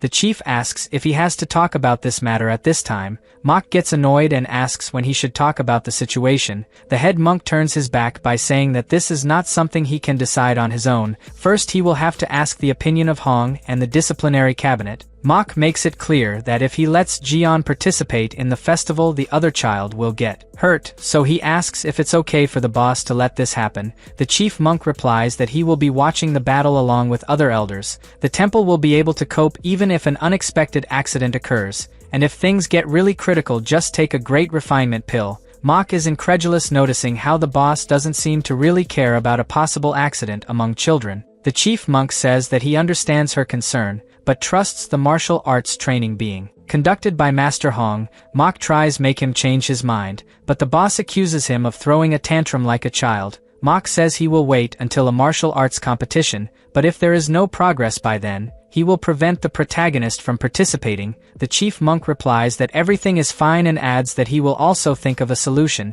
After that, the intense conversation ends and Mok leaves the temple. The chief monk was surprised by his appearance in the middle of the night. He never thought that a monk who has isolated himself for 30 years and doesn't like to interact with other people would appear at this time because of a boy. The chief monk is sure that Mok would be better off if he had accepted other disciples before Jian. Now he seems like an overprotective father. A few days later, the fight festival arrives in the inner martial arts courtyard of the Shaolin temple. The disciples begin to gather and comment on the newest rumor that has come up. It seems that the winner of the festival is going to participate in an extra fight. A 16-year-old boy named Wang Mu asks who the opponent is. The disciple replies that he heard that it is a boy that Hong is teaching. The conversation spreads among the students, and they say that this disciple is someone lucky. Learning martial arts with such an incredible expert is luck for few. Suddenly someone says that it seems that this boy has been a secular disciple for less than half a year. The students are surprised without understanding why he would fight someone longer than him in the temple. Someone says that as much as this boy is a prodigy, it will still be difficult to beat a secular disciple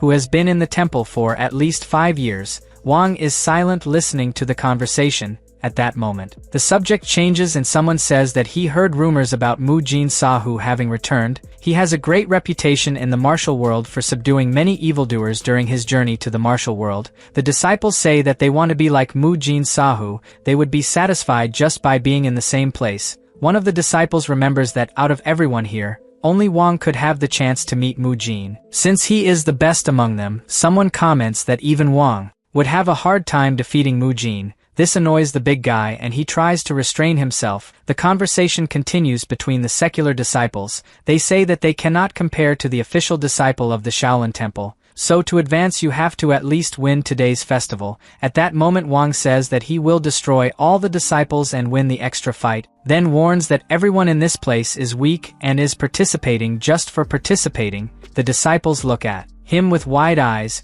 Wang passes by everyone saying not to waste time standing still. The secular students don't understand why the guy got in a bad mood so suddenly. Someone says that maybe Wang's anger is because the disciples of the Shaolin temple are helped by the wealth of their parents, so they learn more techniques than them who are secular disciples. The truth is that Wang arrived in Shaolin 5 years ago, and during that time he heard that he was the most talented, so the boy hates to share attention or hear another disciple being praised. He tells himself that he will win this festival and participate in the extra fight. In the following days the protagonist continued training and eating well. Wang fought fiercely at that festival and moved on to the next stage. The day of the extra match finally arrived and the monks gathered in the hall. They talk about the talented young man named Wang who won the competition and will face Jian. One of the monks says he heard that Hong is teaching this newcomer personally. Although he is anxious, it is good to remember that Jian has been learning martial arts for a few months and for him it is impossible for the boy to beat Wang. Hong is so angry hearing this that he feels that soon he will explode. He can't wait for Jian to come in and shut up these men. Mok is also present among the superiors. At that moment someone shouts that they are coming. The protagonist and Wang walk together. Kyoto will be the judge today. Jian notices that his opponent seems a little angry. Kyoto calls the boy's attention and gives some orders, especially what he can or cannot do in the duel. The protagonist realizes that there are a lot of monks even though the event is secret. He looks to the side and sees his former master there. Jian notices that Mok is separated from all other men. He is sure that that bald man is worried about him and promises that he will not disappoint him. Mok notices that the protagonist is trying to stay calm. During the last week, he tried to help the boy control his internal energy, so he is anxious to see everything working out. At that moment Kyoto finishes saying the rules and says that the duel will start. The boys face each other. The protagonist observes his opponent a lot and remembers that they said they were the same age, but at first glance he thought that Wang was older. He concludes that it must be because of his physique. At that moment Wang presents himself with a smile on his face. For some reason he thinks that the protagonist is the son of some emperor. This is because on the day of the festival the disciples said that the opponent would be someone very rich. The protagonist responds the greeting cheerfully. Wang slightly makes a fighting position and says that the match is about to begin. An awkward silence falls over them. Wang realizes that the protagonist has not moved a single step and asks if he will not fight. Jian continues in the same position and replies that he is ready to fight. Wang begins to think that the protagonist is mocking his face and asks what he learned during training with Hong. Jian clarifies that he is not making any jokes and says that this is his first competition, so he is a little afraid. This answer makes Wang angry because he didn't want to fight a rookie, but he thinks that the protagonist is lying and then advances towards him saying that he will not fall for his jokes. At that moment Jian sees the opponent's fist towards him and just takes a step to the side, dodging the attack. He questions why the fist is so slow. Wang is shocked because he thought his attack would be enough. He thinks the boy was just lucky and is sure that Jian will not be able to dodge the next blow, but the disciple was totally mistaken. The next attacks were also easy for the protagonist to dodge. Wang finds all this unbelievable, and in the next punch, he also uses his foot to kick. This time the protagonist narrowly avoided it and commented to himself that it was very dangerous. He continued to dodge and his steps were so fluid that they were almost imperceptible to the people in the audience. Even his master was shocked. The other monks talked to each other that this footwork is incredible. Wang is far from being able to get it right. One of the monks approaches Hong to praise his teachings and says that Jian would surely beat a disciple of the mountain sect. Hong thanks him for the compliment and replies that in fact the protagonist learned this by himself. Some people think it's footwork, but it's actually a body movement created by Jian. This information becomes even more exciting for the men, and Hong hopes that the protagonist can show more things he has learned.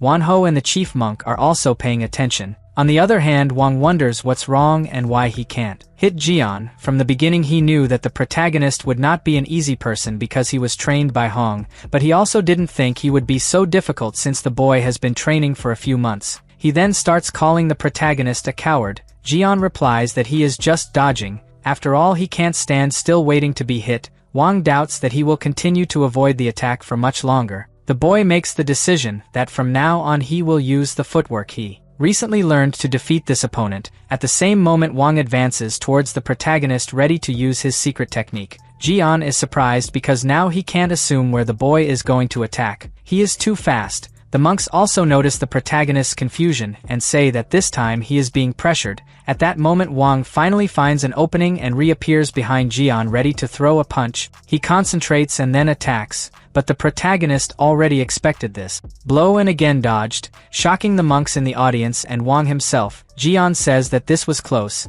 At that moment the monks notice something wrong in Jian's defense, and someone comments that this is the shared palm technique, a technique from another sect. Hong quickly defends his disciple, saying that monks should look properly. The men turn their attention to the protagonist and realize that they made a mistake. They say that in fact the technique that the boy is doing is that of the indestructible body. Someone asks how a person learns one of the 5 most difficult techniques of the temple in less than 4 months. Hong is annoyed that the monks keep claiming that this is a technique. He explains that at first he also thought it was the shared palm technique, but if he looks closely he realizes that it is just the basic indestructible body technique modified for better posture. It means that Jian has fully adapted. The chief monk asks if he tried to teach the technique from another sect, and Hong replies that he has not. He only did it once and the protagonist engraved it in his memory. An argument starts between the two. Wanho understands that his thoughts about the protagonist learning techniques from other sects are true. This makes the guy come to the conclusion that he has to nip the evil in the bud.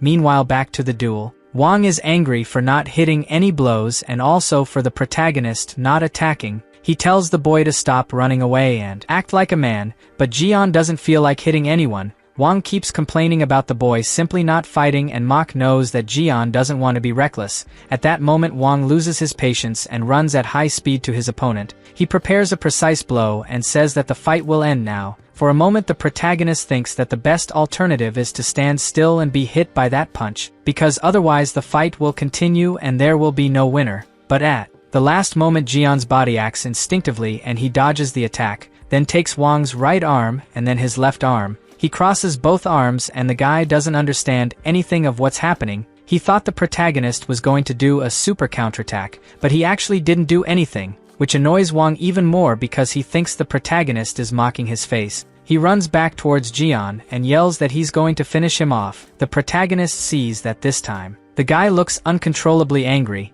Wang's attacks are again avoided. He complains that the protagonist wanted to embarrass him by crossing his arms. Jian apologizes and says that it's actually because he doesn't know how to do much. When it's time to defend himself, the protagonist crosses his opponent's arms again. Mok realizes that the movement instinctively that Jian is reproducing is the same one he uses to fold the covers. The monks confuse again and think that the protagonist is doing the dragon bird technique. They are shocked, wondering how anyone can use this in a duel. Hong gets annoyed, asking how many times he will have to repeat that this is not a technique. The protagonist is only respecting his opponent as it should be, otherwise the guy had already been knocked out. Wang keeps saying that this is not right. Suddenly the boss monk gets up and says to end the fight. Hong is caught off guard and asks why he is doing this. The boss's decision is because he has already seen what he needed to see. Wang doesn't obey the orders to stop and runs towards the protagonist, completely angry and screaming that he can't let a person who mocked him leave like this. Jian is sad to realize that the guy believes he's not doing his best, when in fact he's just preventing any accident from happening, but now the protagonist decides to end it all and accumulates energy in his fist. Mok realizes what is about to happen and starts yelling at Jian to stop. The chief monk also orders the fight to stop, but his request is not granted. Wanho yells that it must be now, and Kyoto runs towards the training ground while saying that it is the perfect opportunity. The judge shouts that he does not accept any foul play in the temple. Wang hears this voice and realizes that he is his master. In the next moment, Kyoto pushes the disciple to the side and tries to hit the protagonist with a power in his face. But Jian manages to dodge and Kyoto is incredulous, asking how he did it. The judge composes himself and decides to turn off the boy's acupuncture points. The protagonist sees the man running towards him again and asks why that guy is doing this. Kyoto presses the acupuncture points on Jian in a matter of seconds. This time he can't help it and starts to fall slowly. Jian doesn't understand why he can't move. In addition, he remembers that he was about to release his energy on Wang and now it has been blocked. Kyoto feels that he still needs to destroy the protagonist's blood vessels to prevent him from becoming a disciple, but his idea is interrupted when the protagonist can no longer control the energy that is inside his body. A bright light comes out of Jian's body, tearing all his clothes, and he falls to the ground unconscious. The monks go towards him to see how he is. Kyoto tries to defend himself, saying that he didn't do anything too much and just aimed at the acupuncture points, but someone yells at him to shut up and be quiet. Hong touches the protagonist's body and realizes that this happened because his internal strength went haywire after the acupuncture points were hit. Despite this, the internal injuries should not be so serious. Mok tries to wake up his disciple and calls him several times, but the protagonist remains unconscious, arousing the concern of the other monks. Later that night, Jian stayed in the rest room of the Shaolin temple. Some needles are strategically placed in his body. The doctor's analysis was quick and he concludes that the protagonist no longer has any energy in his body, although his Datian has no injuries. He passes this information on to Mok. The monk doesn't believe what he hears. The doctor says he can't see if his blood vessels have been damaged or if he has a problem with his Dantian. The truth is that he couldn't analyze the protagonist internally properly. In 30 years as a doctor, this has never happened. Mok is worried. The doctor says that the only thing he is sure of is that the protagonist no longer has internal energy, so even if he fully recovers, it will be difficult to be a martial artist in the future. Mok could be worried about this news, but in fact he felt a relief to know that the protagonist could be well and live his life quietly away from the temple. The scene changes to the room where all the monks are gathered. They talk about what happened to the protagonist. The reality is that no one had witnessed something like this happen before. Even Hong confesses that he didn't expect it. One of the monks says that maybe Jian activated the internal energy by accident during the attack. This is the only explanation he can find. The other monk comments that for a child to be able to release his energy along with the strength of infiltration is practically impossible, so he doesn't understand how one boy managed to do that. The other guy replies that maybe it was thanks to Hong's teachings. Soon the blame falls on Hong's shoulders. He screams in anger, asking why they are putting the blame on him, since everyone saw that in fact who caused all this was Kyoto and Wanho, who interfered in the fight. At this moment, one of the monks tries to calm the situation. but Hong sees no choice but to give a rejuvenation pill to the protagonist, so he demands that the superiors deliver the medicine now. Suddenly someone knocks on the door, interrupting the conversation. Mok enters and says that he just talked to the doctor. It seems that the protagonist has completely lost his internal energy, and it will be difficult to continue as a martial artist. The monks ask worriedly what will happen now. Hong asks Mok to explain. The monk says that it is exactly what they are thinking. The protagonist will recover and have a normal life as an ordinary person. Hong does not want Jian to stop being a disciple and shouts for the boss to deliver the rejuvenation pill, but the chief monk asks him to give it up because it's time for the protagonist to go back to being an ordinary person. Hong angrily asks if they are really giving up on the most talented disciple who ever stepped foot in the Shaolin temple. At this point, Wanho entered the conversation, arguing that the protagonist should stay out of it because the temple received a message in the last few days, informing that the top 10 martial artists are keeping an eye on them. Hong asks what the demon cult has to do with Jian. The answer is simple. The Wu Nashirzuan hold a grudge against the Shaolin temple, and after the Sword Saint visited Shaolin, it seems that the other members of the Wu Nashirzuan have been contacted. Wanho shouts that they need to understand the gravity of the situation. It is obvious that the group of the top 10 martial artists hates the Shaolin temple for Hong having stolen their martial arts and fears that their inheritance will be passed on to the protagonist. Mok is scared because he did not know that the case was so serious. On the other hand, Hong finally understands why they are trying to abandon Jian, but he is not afraid of the Wu Nashirzuan group and says that he cannot give up on someone as talented as the protagonist because of other sects. Hong also asks for the opinion of the chief monk, since he was the first to say that he wanted Jian in Shaolin. The chief monk takes a deep breath and replies that he doesn't think the top 10 martial artists in the world are only hunting a single disciple. He thinks he has another reason why the temple is being watched by the Wu Nashirzuan. That's why he thinks that the protagonist should stay in the temple until the true reason is revealed. But if they are after them because of Jian, it is obvious that they will not let the temple ruin because of a single child. This answer angers Hong, and he realizes that the temple created this extra duel to check if the protagonist was using techniques from other sects. He starts cursing the other monks and decides to leave before he hurts anyone. The head monk recognizes that he was very greedy. He made a lot of mistakes when he didn't think about Jian's future being taught by someone like Hong. The head monk knows that Hong committed several crimes in his youth and didn't change anything as he got older, so it was natural for him to pass on the stolen martial arts to the protagonist. Now the chief monk feels guilty for putting a child in the middle of it. 3 days later, the scene changes to the nursing home in the Shaolin Temple shrine. At that moment, someone warns the doctor that they are feeling an uncontrollable hunger and asks if this is normal. Hyo looks at the protagonist and replies that he has suffered significant internal damage, now needs true energy to heal his injured organs and blood vessels. As the protagonist does not have any internal energy in his body, they will have to replenish the energy with food. Jian asks, surprised, if the food produces internal energy. The Dr. Hyo says that the energy is in some ingredients in the food. They opted for this method to take a break from medicine, but there is something that the protagonist will be able to use without worrying. The man then starts to go through his bag and says that he brought him an herb. Hyo presents a very precious herb called the Three Globe Leaf. Its value is so high that it was nicknamed 2,000 gold. The protagonist holds the herb in his hand, impressed by beauty. The doctor recommends that the protagonist prepare it as tea and chew it whenever he is bored. He is sure that he could find more precious herbs if it were on Shaolin Mountain, but it is forbidden for those who harvest. That's why the man asks the protagonist not to tell anyone about this precious herb to avoid misunderstandings with the monks of the temple.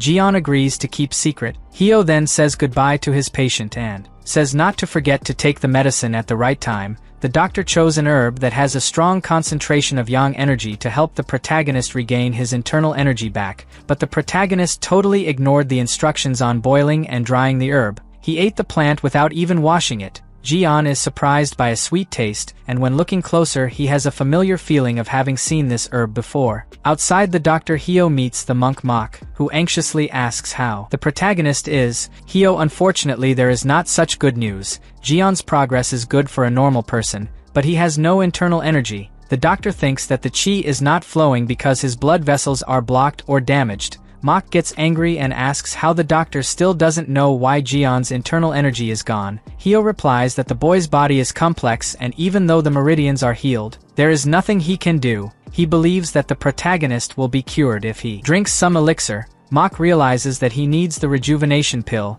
On the other hand, Dr. Hyo feels very pressured taking care of this child. Every day some monk appears asking about his condition, and they want to receive an immediate answer. A little later, the chief monk visits Jian and notices that the boy looks better. He is pleased with that, but he came here because he has an important question to ask. He questions why the protagonist used chi release even though he knew he would hurt the opponent. Jian immediately replies that he did it because he felt sorry for Wang. The chief monk does not understand what he means. The protagonist explains that he made the opponent very angry for not knowing how to fight. Initially the monk encouraged him not to use the chi release, but he decided to use it anyway because he wanted to convince Wang that he was an opponent. The boss understands what Jian wanted to do. It is natural that the students want to show what they are capable of. In addition, the protagonist does not seem to have done it on purpose either. At this moment the head monk sits on the bed and asks what the boy thinks of not knowing how to use martial arts. Jian is sincere and replies that he finds it inconvenient to duel with someone who does not know how to fight because it can cause an accident,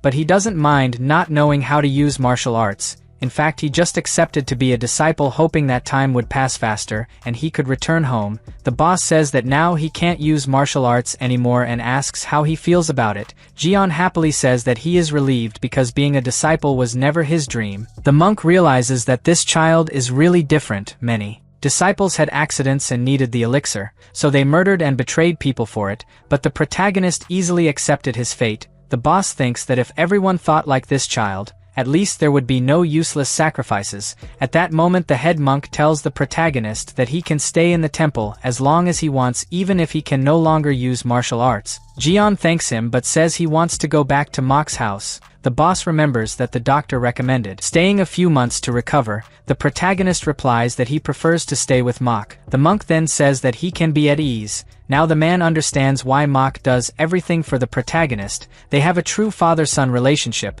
Before going, the monk says that the protagonist must return to the temple to finish the consultations and he agrees. At that moment the man takes something out of his sleeve and gives it to Jian. The boy asks what it is, and the monk replies that it is an anti-poison necklace. The protagonist is impressed by the color of the stone. The boss says that just wearing it around his neck will protect him from some poisons and dissipate bad energies. Jian is shocked and asks why he is receiving something so valuable. The monk lowers his head and replies that he is doing this so that the protagonist does not feel excluded by Shaolin in the future. The necklace contains Ijin Ding, one of the most advanced techniques in the temple, Jian quickly put on the necklace while the monk asks him to protect it well as someone may try to steal it. The boss feels less guilty after handing over the gift. 3 days later, the protagonist runs through Shaolin Mountain. He remembers that Dr. Hyo commented on the herb's leaf of 3 globes staying here. The protagonist soon finds his goal and decides that he will eat as much as he can before returning to the master.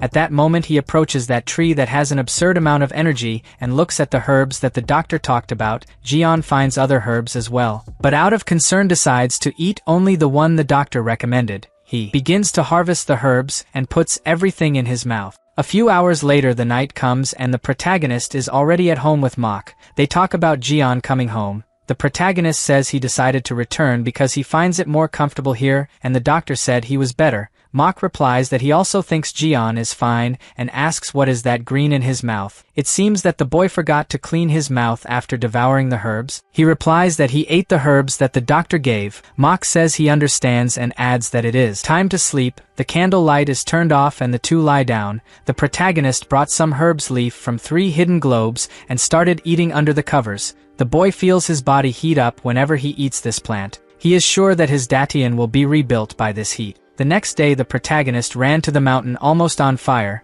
The heat of the herb increased suddenly and is now unbearable. Suddenly red liquid starts to drip from his nose and the protagonist understands that he needs to find water as soon as possible. Suddenly his attention is drawn to a blue plant. Jian doesn't think twice before plucking the flower and eating. At the same moment he feels an icy air consume his body. That heat from before begins to subside. Jian is happy and picks up more of those blue flowers. He thinks he will have no problem eating in enough quantity, but suddenly his body becomes so cold that his movements are slow. The protagonist gets angry for not having a single herb that can be the middle ground. He starts eating all the plants he has in the place looking for a balance. His body suffers from his choices. After filling his belly the boy lies on the floor exhausted. At that moment, he feels a flow of energy run through his body towards the dantian. Jian is surprised realizing that he has finally regained his energy. He is sure it was thanks to the doctor's advice about eating various herbs. This cheers Jian up and he decides to return home.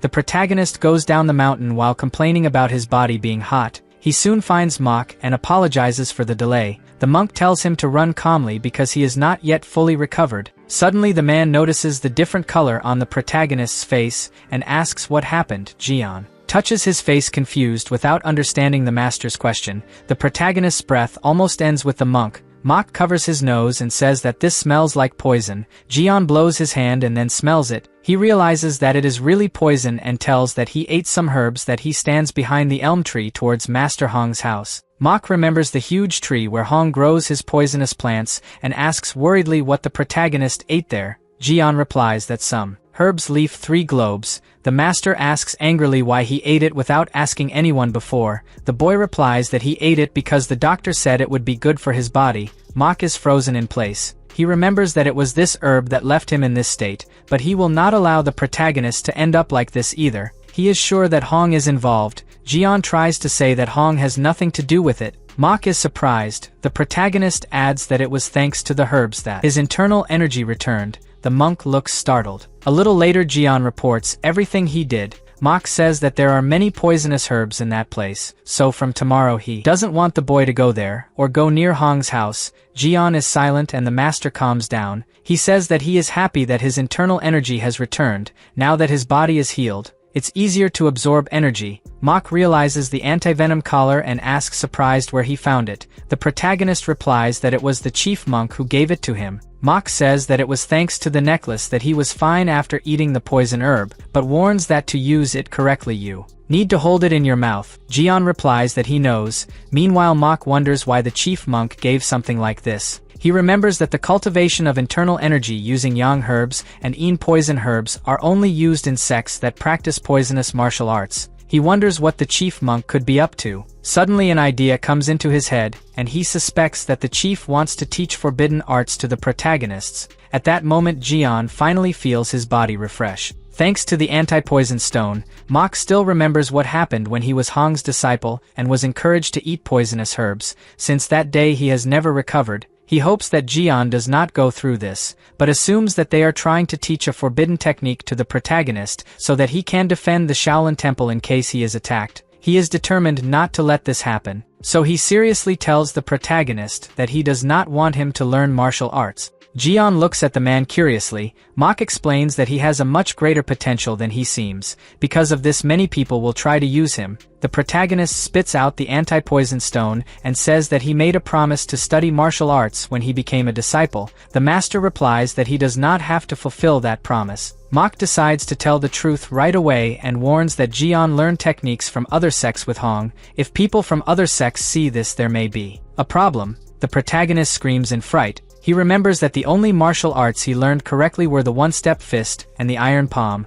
Mok says that Hong said he had only shown the technique of the other sects once, but it seems that it was enough for the protagonist to imitate the steps. Jian asks how Hong knows the techniques of the other sects. Mok didn't want to tell who the real master was, but he couldn't make Jian curious. He then asks the boy to sit down because it's going to be a long story. The next day, Hong arrives to see his poisonous weeds as usual and finds the place totally clean. He realizes that someone stole his weeds and in addition created other crops. Hong angrily asks who did this to try to deceive him. He realizes that the thief created a formation so that he would not be discovered. This makes Hong angrier because in addition to his crop being destroyed, the thief also set up a formation to not let anyone get close to the herbs. Hong yells that he will solve it. Now, a few minutes later the monk Hong arrives at the Shaolin temple. He immediately goes to the document room and asks the training monk for help in finding the smart guy who stole his crops. The monk asks if he is talking of the poisonous herbs behind the elm tree and Hong confirms.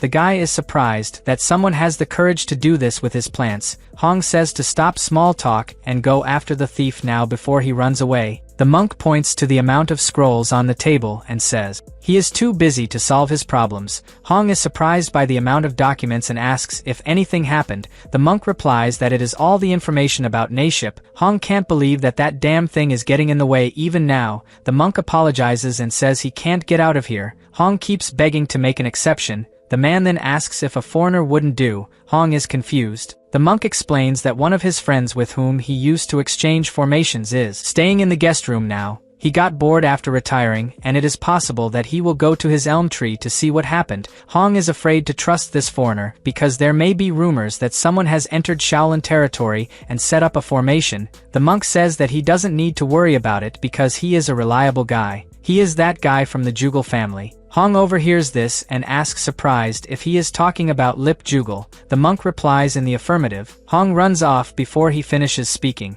The next day, the protagonist wakes up early and does some exercises so as not to lose shape. Suddenly a voice echoes in his head, asking what he's doing. Jian gets scared, and when he turns around he finds a girl standing with her eyes fixed on him. He asks who she is. The scene changes to something that happened the night before. The monk talks about Hong's request. Old Lip said he could help. His granddaughter wanted to go with him. Lip tried to explain that girls can't enter that mountain, only men. Young replies that he'll leave if he can't accompany his grandfather. The girl also likes formations and wanted to see in person. Lip realizes that his 13-year-old granddaughter keeps throwing tantrums like a baby. The monk explains that on that mountain, there is only Hong and one disciple, so he won't have big problems if she goes. Young kept asking to go with the old man. Lip reluctantly accepted. The scene returns to the present moment. The protagonist looks at Young's face and wonders what such a beautiful girl is doing here. At this moment Young questions if he is the disciple who lives on the mountain.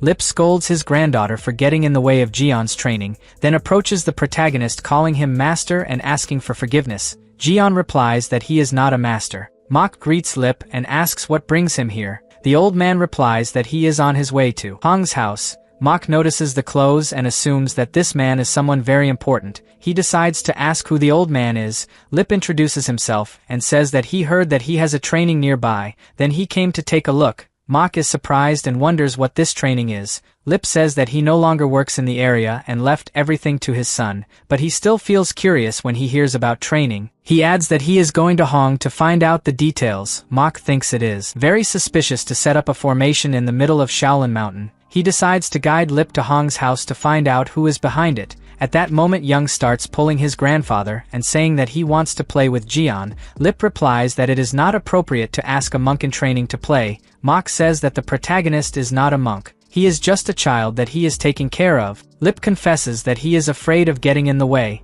but Mok says that there is no problem. Between two children playing, he is rooting for Young to get along with Jian. There is a chance that the Zhang family wants someone from the Jugal family as a companion to strengthen the alliance. So Mok believes that it is positive to let the two get to know each other a little. Lip's disciple says he will stay with Young and the master can go in peace. The old man agrees and warns his granddaughter to behave. Mok leads the way to Hong's house. Meanwhile Young and Jian introduce themselves. The girl notices his dirty clothes and asks if he is a beggar. The protagonist gets angry and asks what dirty clothes she is talking about. Soon after he notices Young's clothes so bright that he understands why she asked that question. At that moment the girl notices Jian's look and thinks he is ashamed to ask for his pendant. Then she gives it to the protagonist and says that his grandfather always talks to help those in need. Jian refuses the item saying that he is not a beggar. The girl tries to force him to accept it because she saw that he had his eye on the pendant. The protagonist refuses again and says that he does not want it. The disciple observes the two from afar and identifies by his actions that Jian is someone with a pure heart. Meanwhile Young gets angry with the protagonist refusing the gift from a kind girl. She holds him by the hand and tries to hand over the pendant, but Jian pulls his hand away saying he doesn't want anything. Young calls him stubborn and says it won't stay like this. She tries several times to hand over the pendant, but Jian dodges his hand. The girl ends up dropping the pendant while trying to hold the protagonist. She gets angry and even does the 1,000-mile hand technique, but her technique fails. The protagonist tells her to stop or someone will get hurt. The girl gives a smile saying that he must put his training into practice now. Then she increases the speed of her technique and attacks. The protagonist sees several hands coming towards her and is caught. Young holds him and says that this time he failed. Jian escapes and does to the girl exactly what he did to Wang. As if he were folding the covers, The girl is embarrassed because it seems that she hugged herself. Meanwhile, Mok arrives at the tree with Lip and Hong.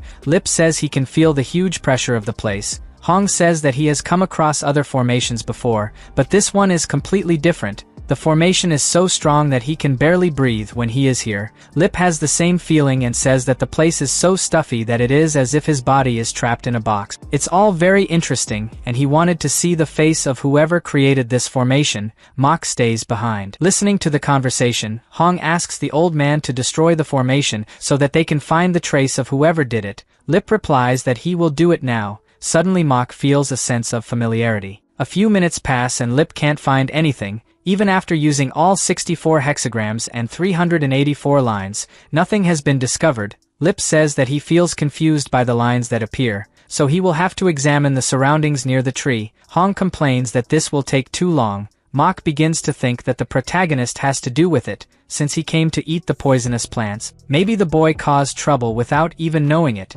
but he doesn't understand why the two elders are so worried about it. So Mok approaches and asks what's so strange about this formation. Hong complains that he's here and hasn't helped at all so far. Lip decides to explain what is strange about the formation. It turns out that the person responsible for creating it made an illusion formation. He copied exactly the plants they already had so as not to be noticed. Hong asks why Mok seems so calm when the pressure of the formation is almost over his lung. Then he asks Lip not to pay attention to Mok and focus on what is important. Now it is clear to Mok that Hong is not involved in the fact that Jian ate the poisonous plant, but it is still strange that the protagonist has been given an anti-poison necklace. The monks continue to talk about the formation. Mok also begins to think that something is wrong, because a common thief would come in and steal the crops. He wouldn't waste time creating a lineup. Anyway, Mok knows it won't make any difference here, so let the two talk alone. The scene changes to the protagonist. The disciple runs to Young and asks if she's okay. He realizes that the girl is angry,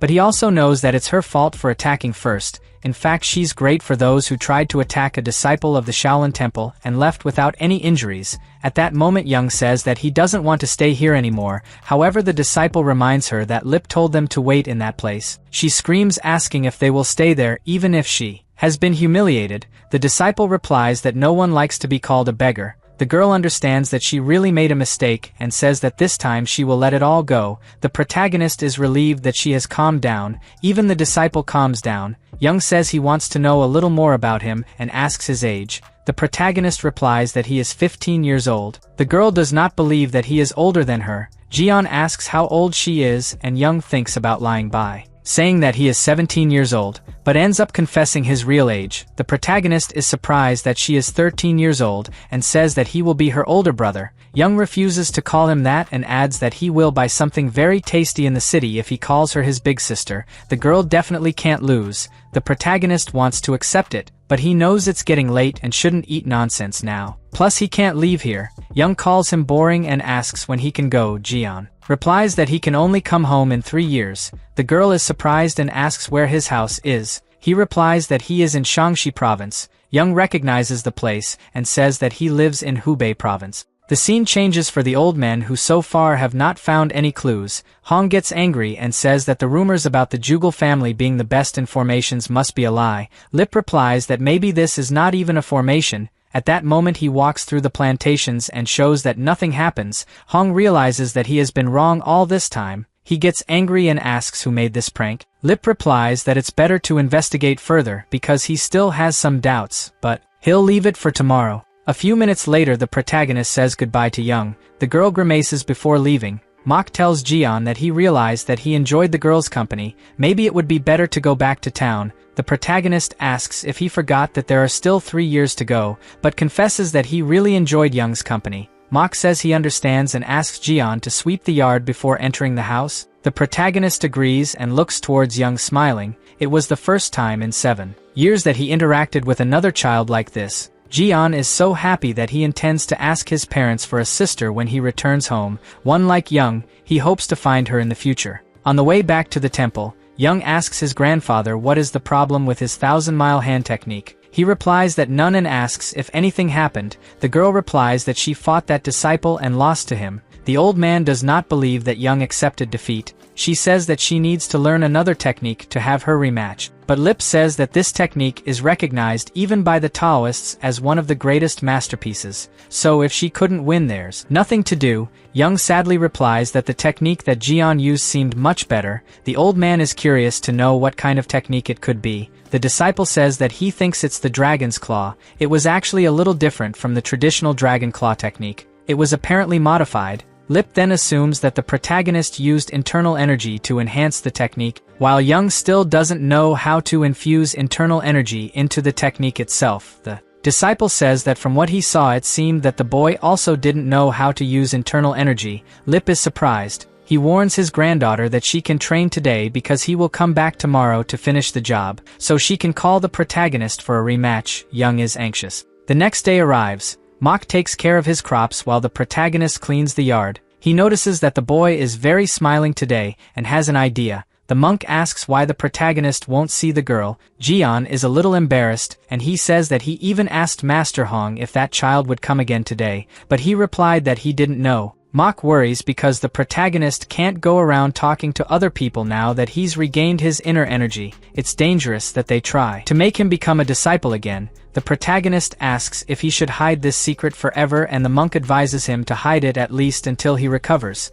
Jian is upset because he wanted to leave without worries. Suddenly his lamentations are interrupted by Master Hong, who complains about the temple having become a complete mess. Mok asks what happened, and Hong says that he had a problem with Lip's clan. Now they are leaving and there is no one to investigate their formations. The protagonist is surprised and asks if Lip won't come today. Hong replies that he won't and adds that the clan was so angry with the whole situation that they don't want them to come back here ever. Again, Jian is sad because now he won't see Young anymore. Mok blames Hong and says that the protagonist was happy to finally make a friend. Hong tells the guy to stop being sentimental. The protagonist drops the broom and moves away from the men. He wonders how things got to this point. Jian remembers that he's scheduled to meet her in 3 years, but it will take a long time for the day to arrive. In addition, it seems that Lip's clan left the temple because Young faced the protagonist using martial arts from another sect. This makes the boy realize that martial arts are very important to some people, unlike him who doesn't care much. But now he runs the risk of the protagonist being expelled as well as Young if they discover that he knows some techniques from other sects, so Jian is willing to resolve this issue as soon as possible. Meanwhile, at the Shaolin temple, Young starts crying because he also wanted to meet with the protagonist. The grandfather laments and remembers that she spent the night training to have a fair fight with that disciple today, but Lip also understands that the Shaolin temple is going through changes. Since the last financial crisis, the temple had the help of other sects and now has debts with them, so it's normal that they are forced to leave the temple. Lip tells himself that when he returns he has to ask his son to get ready. Night comes and Lip leaves the temple. On the way, the disciple notices a strange movement and immediately pulls his gun towards the neck of a man dressed in black. This guy asks Lip if he is the former head of the Jugal clan. Lip confirms that he is, and the man asks for time to ask some questions. The sword continues towards the stranger's neck and the old man agrees to answer the questions. The disciple says that he will only let the conversation proceed if the man reveals his identity. The strange guy replies that it is not necessary to stand guard and presents an emblem with the name of the Tang clan. Lip asks surprised if he came from Sichuan, and the man confirms. The old man questions why he hid his presence and assumes that the man belongs to the Tang clan's Flying Swallow Squad. The guy praises Lip's perception and says that he is correct. The old man then asks what drives the Tang clan's elite intelligence unit to look for him. The man replies that he came here because he needs your opinion. The disciple walks away with Young while the two talk. He remembers that the Tang clan is known for paying off debts, both good and bad. The indebted give a token with the family crest as a promise of payment and redeems the item when he pays the debt. At this point, the man hands over the Tang clan's crest and says that soon his clan will pay the debt. Lip receives the token and asks what debt he wants to do. The man is direct and says that he heard that the elder met a child in the Shaolin temple. He wants Lip to talk a little about this child. The old man is surprised that the man traveled from so far just to ask this question about the disciple who fought with Young.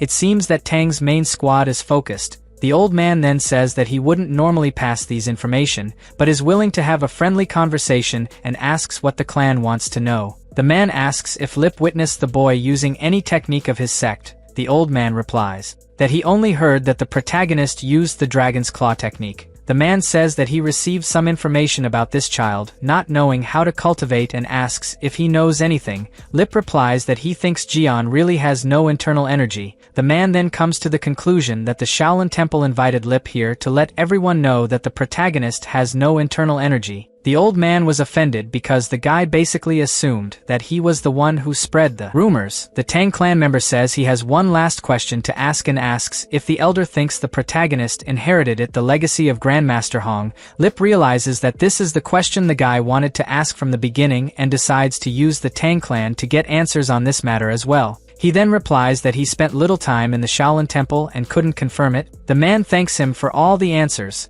Lip says that he doesn't need to thank him because he paid for it, then returns the token from the Tang clan and says that he also has a question to ask. The man is surprised and realizes that the old man really is not someone easy to deal with. He keeps the token and says that the elder can ask the question. Lip asks if the reason why the Tang clan and the other sects are eyeing the Shaolin Temple is what he suspects. The man replies that it is only a low-ranking member, but his family is actually investigating for a specific reason, and he can confirm that it is exactly what the old man is thinking. Lip says he understands and the two say goodbye. After that, the old man begins to remember the formation he found in Master Hong's poison field. Things start to make sense, and he thinks that the sects are not here because of the protagonist. Maybe they are after Master Hong. Young runs to his grandfather and asks if that child she met is famous. Lip quickly remembers that his granddaughter said she wanted to fight the protagonist again. So he warns that they should never meet again. If that happens, it is good that Young is not associated with him,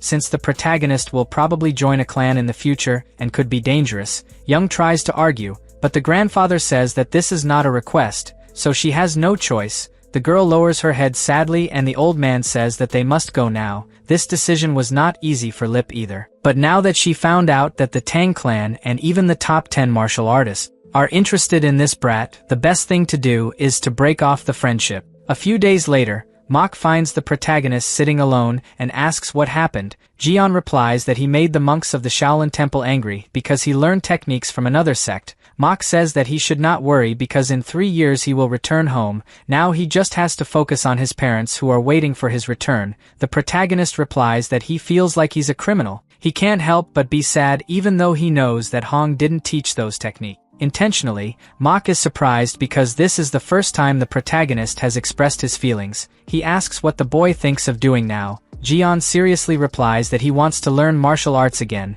The monk gets angry and yells, asking what stupid idea this is, then repeats that no one should know that he has regained internal energy. In addition, Mok knows that the protagonist wants to return home in 3 years. Becoming a disciple again can stop his plans. Jian is silent for a moment and then says that he is determined to train martial arts again. His decision came from the fight he had with Young. The protagonist knows that hiding his internal energy since that confrontation will be almost impossible, so now he wants to start the right way and train Shaolin martial arts. Mok realizes that this time the protagonist is serious. At first the monk thought that Jian was just in love with the girl, but now it is clear that he understands his own situation and wants to prepare himself in case something bad happens. Mok takes a deep breath and says that he will support his decision. The protagonist celebrates, saying that he hopes everything will work out. The monk says that he will write a letter for the boy to leave at the temple. A few days later, Wang arrives at Shaolin Mountain prepared to go to the protagonist's house. He looks at a hill and says he is sure Jian lives there,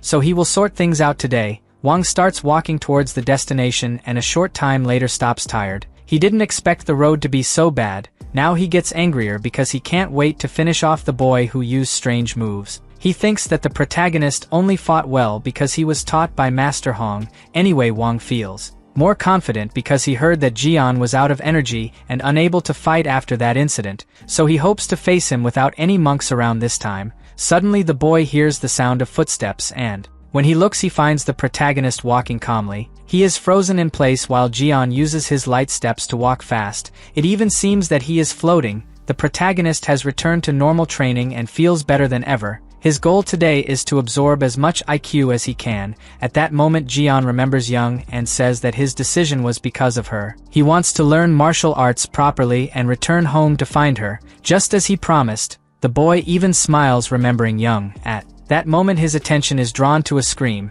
the protagonist lowers his head and is surprised to see Wang. The disciple was not very happy to find Jian walking freely around using an incredible movement technique. He thought that the boy was completely incapable. At that moment Jian goes down to the ground and says that he thought about visiting him. Wang is surprised and thinks that the boy is planning to do something bad to him. In fact, Jian just wanted to explain that he was trying to fight that day, but the disciple says he is sure that the protagonist wanted to embarrass him. Jian waves his hand negatively saying that it is not that. It turns out that that was his first fight and he did not know how to do it, but now if he has one more opportunity he promises that he will surprise him. Wang realizes that the protagonist also wants to fight. He is sure he can't handle it and thinks of a way to get out of this situation. The disciple is then friendly and tells the protagonist that he now understands why he fought that way. Jian thanks him for his understanding and questions what he came here to do. Wang knows that he can't just say that he came to beat him. The boy starts to break out in a cold sweat and finally has an idea. He takes something out of his shirt and says that he came to deliver it because he knew that the protagonist was sick. The truth is that Wang brought this dumpling to himself, but it was the only alternative he found at the moment. The protagonist accepts the dumpling and thanks him. He confesses that he thought Wang hated him. The disciple smiles and tells himself that he actually wanted to end this brat, but for now he will calm down. At that moment the protagonist starts to eat the dumpling and Wang's belly growls watching this scene. Jian looks scared and asks if he didn't eat. The disciple is embarrassed and says that he doesn't have to worry about it because he has already eaten it. Jian divides the dumpling and hands half of it to him. Wang thanks him and thinks that maybe it would have been better to have brought more potato dumplings. The two start eating together. A few minutes later, Jian tells some stories from his life. Wang realizes that the protagonist is completely different from what he thought, so he begins to believe the boy's words about that being his first fighting tournament. At that moment the protagonist says that he wanted to have real friends. Wang is confused and asks if there is a fake friend. Jian smiles and says that he is his first friend from the Shaolin temple. The disciple is shocked by the protagonist's innocence. They talk again and Wang asks if he plans to do something today. Jian replies that he is going to the temple to talk to the chief monk. The disciple is incredulous because normally only monks can talk directly to the boss. Wang takes advantage and says that he can accompany the protagonist there. Both decide to run down the mountain to get there faster. The disciple understands that staying by the protagonist's side is better than becoming his enemy. Night comes and the scene changes to the head monk's room. Wanho holds a paper in his hand and asks surprised if this is serious. The chief monk is silent. Meanwhile Wanho remains impressed. He asks if the protagonist really intends to learn Shaolin martial arts. This is not the most surprising. Wanho questions how the boy regained his inner energy. The chief monk replies that he did not ask for details. Wanho carefully observes the letter written by Mok and cannot believe that that boy is recovered. In addition, the protagonist is not well regarded by the older disciples. It will be difficult to try to adapt him with the rest of the staff. He tells the chief monk that if Jian's approval depends on him and the other elders, the response will not be very favorable. The boss asks what is the problem with a Shaolin disciple learning martial arts. Wanho gets angry and asks if he agrees to accept someone who knows martial arts from another sect. The boss says that he had a serious conversation with Jian where the boy said that he copied Hong's technique instinctively. He did not know that he belonged to another sect and his master also did not plan to teach him. Wanho doesn't seem very happy, but he thinks that the boss wouldn't make a decision without thinking. In addition, Wanho will be a candidate for the next boss, so it's better not to cause any trouble until then. He asks the boss if the protagonist will be under his orders. The monk answers yes and asks him to treat Jian the same as the other secular disciples. Suddenly Wanho has a fit of rage and shouts that it is impossible to treat this thing like an ordinary child. Suddenly the chief monk looks at him, and at the same moment a strong pressure envelopes Wanho's body. The guy wonders what happened. He can't feel any energy but his body doesn't move. The chief monk quickly removes the pressure and calmly replies that he will think of another method to receive Jian. He decides to make a test for the entire Wonja order. Wanho asks if he wants to test the entire order because of a single secular disciple. He quickly realizes that the chief will not give up because he is planning something behind it. If it doesn't resolve this now, Wonja's future is likely to be affected. The next day, The heads of each division of the Wonja order responded to Wanho's summons and gathered at the Munsu pavilion. Everyone is angry because the chief monk wants to put the protagonist under the responsibility of the order. They are afraid that some sect will try to attack them because of the boy. The leaders accuse Hong of causing all the trouble from the beginning and not suffering any punishment to this day. The Wonja order insists that they will not take responsibility for the boy. Wanho intervenes in the conversation and asks them to calm down. He explains that taking care of the secular disciples is the responsibility of the Wonja order, so there is no way to get away from it. He shouts that he hopes his disciples will take the right action. The leaders ask the master to calm down. One of the disciples says that the best thing to do is to follow the boss's order. After all, the Wonja order is part of the Shaolin temple, and they must think of the best for the temple. Thinking about it, they decide to let the protagonist live with the other secular disciples. It will be easier to control the leakage of information about him. The Wonja order also insists on investigating what happened between Hong and the top 10 martial artists. Wanho agrees with the decision and ends the meeting. He is determined to find out what the chief monk thinks of doing using the protagonist. Whatever his intention, Wanho intends to destroy and take control of the temple. The scene changes to the mock house. He hands over a talisman to the protagonist. Jian is surprised and asks why he is receiving this. Mok replies that it was a talisman he received for being a virtuous monk. It will have the same effect on Jian. The protagonist thanks him for the gift and sadly confesses that he thought he would be trained by Mok or Master Hong. Mok replies for him to stop being an idiot because now he will live with hundreds of children like him. It's better than training. Alone, Jian tries to argue, but the monk turns his back and says that the boy should take good care of the amulet because he intends to receive it back in 3 years. The protagonist promises that he will do it. Mok slams the door and walks outside. He looks at the stars while saying that he knew this day would come, but his heart is restless. Mok remembers all the moments he had with the protagonist in these last 7 years and realizes that he will miss it. He was preparing to let him go in 3 years, but it seems that he will have to say goodbye first. The protagonist has the same feeling and can't hold back the tears. At that moment, Mok remembers the person who gave him the amulet. He misses the disciple who saved his life very much. Suddenly his thoughts are interrupted by the protagonist. Jian opens the door and tells his master that he comes to visit him whenever he has time, so Mok must not think that he will only see him in 3 years. The monk laughs and replies that he should return home whenever he. Jian opens the door and tells his master that he comes to visit him whenever he has time, so Mok must not think that he will only see him in 3 years. The monk laughs and replies that he should return home whenever he wants. The next day, the protagonist finally arrives at the Shaolin temple. This time to live for 3 years, he is greeted by Wang, who offers to show the disciples' dormitories. Jian is surprised because he had no idea that there was an annex of the training camp in this place. Wang decides to give some information when he realizes that the boy knows nothing about the temple. He then says that the basic training period for secular disciples is 5 years. Everyone lives together in this annex. The protagonist gets anxious realizing that he will meet other children. He plans to make several friends. Wang tries to understand if Jian really doesn't have a martial arts base. The protagonist admits that he trained a little when he lived with Hong, but most of the time he spent with the monk Mok and didn't train once. Wang understands why this boy draws so much attention from superiors. Little training time is enough to make him stand out from the rest. Anyway, Wang decides to put those doubts aside and suggests taking the protagonist to a mortal place later. Jian soon excitedly asks if it's an external place. He arrived here when he was 8 years old and never left. Wang checks if there's anyone looking and then tells him that the mortal place he spoke of is a place with women, basically a nightclub. Jian doesn't understand the malice in the disciple's speech and mistakes that it's a place to make friends with girls. He even comments that he met the girl from the Jugal clan a short time ago and misses her. Wang is surprised because it is a very important clan. Jian surprises him even more by saying that he fought with Young.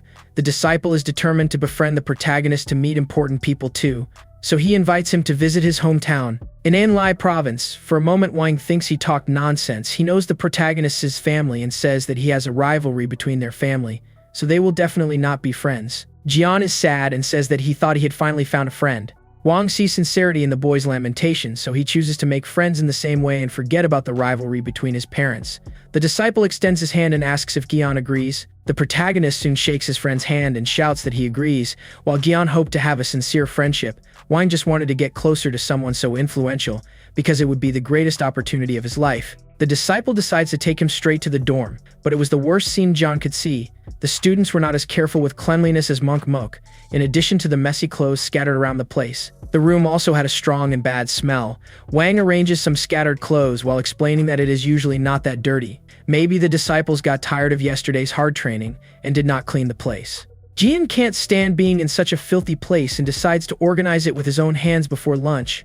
Wang tries to stop him because he wasn't the one who caused all this mess. The protagonist replies that everything is fine and asks where he can wash these clothes. The disciple says just go straight through the training room they saw before. There is a laundry area nearby. Jian thanks him and quickly organizes the dormitory. Wang didn't think the guy could be so proactive. Later, the secular disciples return to the dormitory after the morning practice. They are surprised by Wang sweeping the room and assume that it is because of the brat who was supposed to arrive today. The disciples are quickly reprimanded. Wang says that Jian is his friend and the seculars should not treating him badly. The disciples are surprised because Wang was the first to be against the idea of Jian joining them, but it seems that this is in the past, unlike Wang. The students were determined to teach Jian a lesson, because they believed he would thought superior for being a disciple of Hong. Wang decides not to stop them because he knows that the protagonist will be able to defend himself. The scene changes to Jian washing the students' clothes in the lake. The disciples find him and the protagonist is accused of theft for having taken his clothes without permission. The boy introduces himself and tries to explain the misunderstanding, but the clothes are torn from his hand. The protagonist apologizes and says that next time he will ask first. Nothing Jian said was any good, because the disciples were sure that he planned all this for the chief monk to scold them. Wang sneakily observes the atmosphere that is forming. He can't wait to see those idiots get beaten. At this moment, the seculars begin to collect the clothes that were already washed and dried. But when they pick up the fabric, they realize that it is very clean and silky. They even think that they are not their clothes and that the protagonist probably got new clothes, but Jian confirms that the uniform is theirs. He is threatened with beating. Until the boys see their names embroidered on the clothes, confirming that they are their personal items, it still seems like a lie that those dirt-covered fabrics are shining. The protagonist decides to show how he did it. So the boy wets the clothes in water and shakes them with light movements. The seculars are incredulous when the wet clothes become dry in seconds with just a shake. They try to find an answer to the magic. Wang approaches to clear his doubts and says that the move the protagonist made now was basically the dragon claw technique. He asks if now the disciples understand why he wanted to become friends with this genius. The seculars accuse Wang of not warning that they were dealing with a child prodigy, but Wang remembers that he warned. The protagonist looks silly as they argue. A few days pass. The monk Mok is at home feeling the loneliness of being away from his child. He wonders how the protagonist is feeling and hopes that the boy has adapted. At this time in the Shaolin training hall, as Jian never learned any of the temple's techniques, all the secular disciples were required to do the basic training. They got angry and blamed the protagonist for asking silly questions. But Jian remembers that the teacher said that he could ask whenever there was doubt. A red-haired disciple named Iljo says that they wouldn't be going through this if it wasn't for this rookie. It seems that the protagonist has not won the favor of his colleagues. Wang makes it clear that if Iljo tries to confront Jian, he will have to go through his group first. Iljo threatens him back and asks if the disciple doesn't see who is to blame. Wang just calls him an idiot and advises him to pay attention to the basic training. Those words were enough to make Iljo fed up and decide to start a fight. He assumes that Wang has been bragging since he won the last secular disciple tournament. Iljo is advised by his classmates that causing trouble now could make Professor Mujiang angry. Even so, the disciple approaches Wang and suggests that they meet somewhere to resolve their differences. Wang calmly replies that money isn't everything, so the guy shouldn't be so confident. The protagonist realizes the conflict triggered by the dorm mates who didn't like him. He decides to take action when he realizes that things are getting out of control. Jian tries to convince Iljo that he wasn't forcing everyone to do these exercises on purpose. He is a rookie who has never tested the techniques of the Shaolin Temple. Wang defends his friend by saying that there is nothing wrong with asking questions when you don't know something, which angers Iljo even more because he feels that Wang is defending the brat at any cost. The scene changes to the training center office. Instructor Mujiang also complains about Jian's presence. He finds it strange that a student of Hong doesn't know anything about basic training. In addition, the other disciples are being forced to make the same movements as them, which will end up delaying the teaching of the elders. Chief Wonho asks what the main problem is. Professor Mujiang simply complains about the questions that Jian asks. The boy has doubts about everything, and even after the explanations, more doubts arise in his mind, so the teacher fears that he will not be able to deal with this complexity. Wonho is surprised because he remembers that Jian fought very well against Wang in the past. For him, it is impossible for the boy to have reached this level of technique without going through basic training. The boss does not want to deal with this matter and warns the instructor that at the moment he is responsible for the training of the seculars. This means that it is his duty to correct a student who goes out of line. Getting angry will not solve anything. The boss understands that Mujong is afraid to scold someone who is a disciple of one of the greatest monks in the temple, but he is an instructor and should be able to solve any problem. Mujong remains with his head down and says he understands. Minutes later, he returns to the training hall where the disciples are still shaking to continue in the position he ordered. The man asks everyone to relax and stand up. He adds that he understands that some students are angry, but they must handle the situation well. The teacher asks that from now on they help the classmates who are falling behind. After the warnings, the man assumes a new position and asks the seculars to imitate. That is the transition from the horse posture to the palm posture. This position is particularly important for the flow of energy. At this moment, the teacher closes his hands and joins his feet, accumulating all the energy of the meridians in the palm of his hands. The next moment, he sends the energy to the side. The students are shocked when they see the cycles of energies jump out of the man's hand. The protagonist is quick and decides to modify the technique a little because for him there was an easier way to perform the same movement, but he feels afraid when he realizes that the teacher is watching his movements. Mujong knows that performing the technique is difficult for secular disciples, so he allows them to pair up to perform the move. Wang asks to pair up with the protagonist, but they are interrupted by Iljo, who says this is his place. Wang is about to start a new fight, but Jian says it's okay and he can practice with Iljo. Wang prefers not to insist and leaves. Iljo asks if the boy was Hong's disciple, and if he learned the horse posture from him. The disciple receives a positive answer and says that he will start with the Zhou Yang fist, while Jian performs the Yuan Ban Bai. The protagonist agrees without knowing that Iljo had already planned to hit him with a punch in the stomach. Jian doesn't have time to think because he soon receives the precise blow. The teacher looks out of the corner of his eye without expression on his face and decides not to interfere because normally this happens during the practice of some technique. Jian writhes on the ground in so much pain, drawing the attention of the seculars who were around. Iljo lies, saying that he imagined that Jian could block. After all, he is a disciple of an incredible monk. Jian gets up with difficulty and asks if the guy did it on purpose. The disciple replies no while trying to contain his laughter. He adds that it is the protagonist's fault for not having blocked. Jian says that in fact his colleague exaggerated. Iljo continues to make some excuses, but the protagonist understands that people will not always be as kind as he is. So without wasting time, the boy decides to fight back. Jian takes the position and an oppressive aura takes over Iljo's body. He covers his face with his hand to lessen the impact of the opponent's fist. Even so, the collision pushes him back. The disciples are surprised. Iljo didn't usually get beaten up so easily. The guy even tries to counterattack, but his fist is stopped by Jian's hand and a flow of energy surrounds his arm. Iljo then feels that his internal energy is being sucked in. He tries to get rid of the hand and fails. Suddenly, everything around freezes.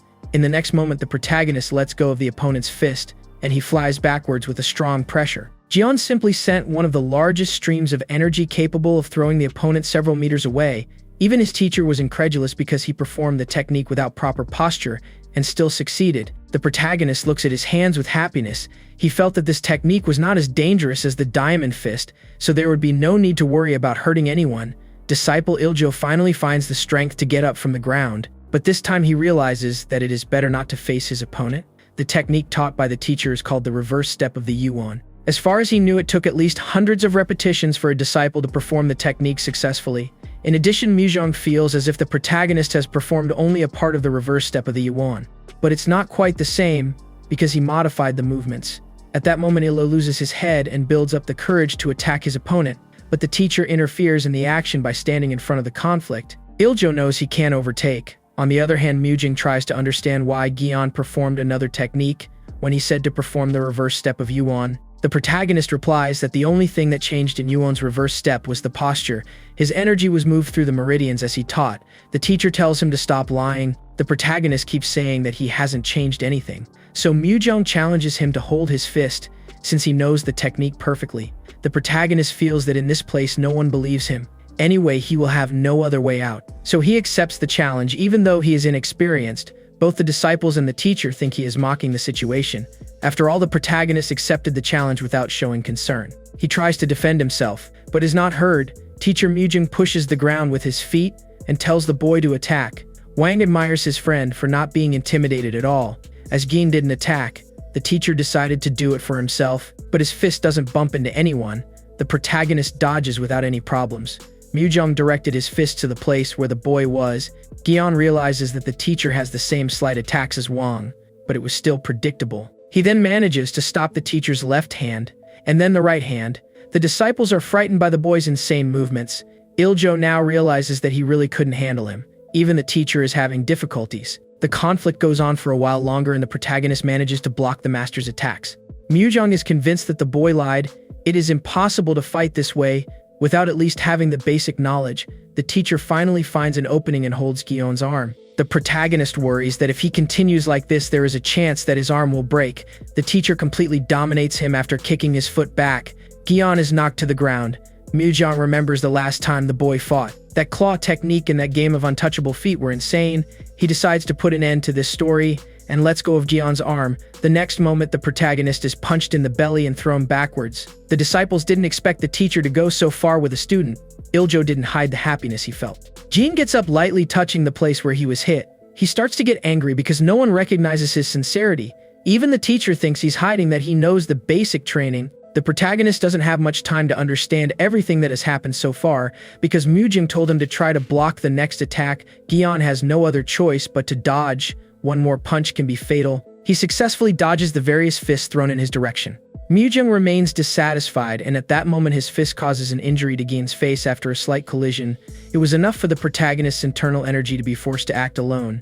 His Danshin comes into action, and he realizes that he needs to use his skills because the teacher doesn't seem to want him alive. Mujong thinks he's a coward because so far he hasn't reacted. Unfortunately, Gion preferred not to use the diamond fist technique because he had promised not to use any skill to hurt people. The teacher didn't think the same way, and so Gion was hit in the stomach once again. Wang worries about his friend's condition. On the other hand, Mujong thinks things are not right. For him, the protagonist has little real combat experience, so he is hesitating. Suddenly, someone shouts asking if the boy is still awake. The protagonist gets up trying to catch his breath, while being encouraged by the disciples to continue on the ground, because the next blow could be fatal. The teacher gets even angrier that he does not accept defeat, then promises that he will end it this time. On the other hand, the protagonist mentally says that there is only one chance to survive. Maybe he can counterattack if he can use the dragon's claw and Yuan's reverse step together. So that's the boy's goal, but he doesn't have time to perform the technique, because in a second Mujong appears in front of him and hits his arm with his fist. Fortunately, the protagonist managed to block the blow in his face, did not suffer any injuries. He did not give up on the idea of joining the two techniques. The Dragon Claw uses the meridians of the upper body, while the reverse step of the Yuan uses both the upper and lower body. Mujong is willing to prevent any counterattack, then flies towards him. Normally, the protagonist would have to return the energy to his Danshin before redirecting it to the necessary meridians, but he shortened the path by sending the internal energy to where he needs it without returning it first to the Danshin. This time, Jian dodges the attack and holds the opponent's hand, sending his own internal energy to suck the teacher's energy. Mujong soon notices that he is using two techniques that depend on different meridians. No secular disciple could do this. Horror took over his body, and the next moment he was thrown away, just like it happened to Iljo earlier. The protagonist looks at the teacher on the ground with happiness. He managed to execute the technique he created in his mind. The disciples didn't believe their own eyes. After all, it was the teacher losing to a student who didn't even know the basic training. Mujong stands up and tells himself that this is the difference from a disciple of Master Hong. Then he admits that his classes are not enough for a student with Jian. He should no longer attend his classes. The teacher leaves after these words, and the protagonist tries to stop him, but is surrounded by all the disciples. The students try to understand how he can be so genius, while Jian wins the favor of his classmates. Chief Wonho goes to the main temple. Suddenly, someone asks if he is in trouble. Hong remembers that Wonho only looks for Buddha when he is in trouble. The boss bows to the master and says that that boy is crazy. He saw the protagonist using two techniques and doesn't understand how it happened. Hong says it's simple. His former disciple combined the two techniques. Wonho yells that this is impossible. Master Hong couldn't combine two techniques either, but for some reason the protagonist is the best when it comes to it. Wonho asks why the movements look different. Only the submission is the same as the technique used previously. For the DM, the answer is that the boy adjusts any movement in his way, and as he finds most comfortable. This is the most convincing answer because no one knows how to explain how the protagonist combines the techniques. Hong believes that the adaptation of the technique serves as a method to subdue an opponent without hurting him. After all, his former disciple always put the opponent's well-being first. Wonho understands that that boy is not ordinary. Hong admits that he would trade anything to get his disciple back. Wonho replies that he now understands the boy's true value. But it is necessary to understand that there are many eyes on him at this moment. Even those outside of Shaolin already know about the existence of Jian. So there is no possibility of the boy leaving the temple and going back to training with Master Hong. The monk says that he understands that they are worried about the 10 enemy monsters.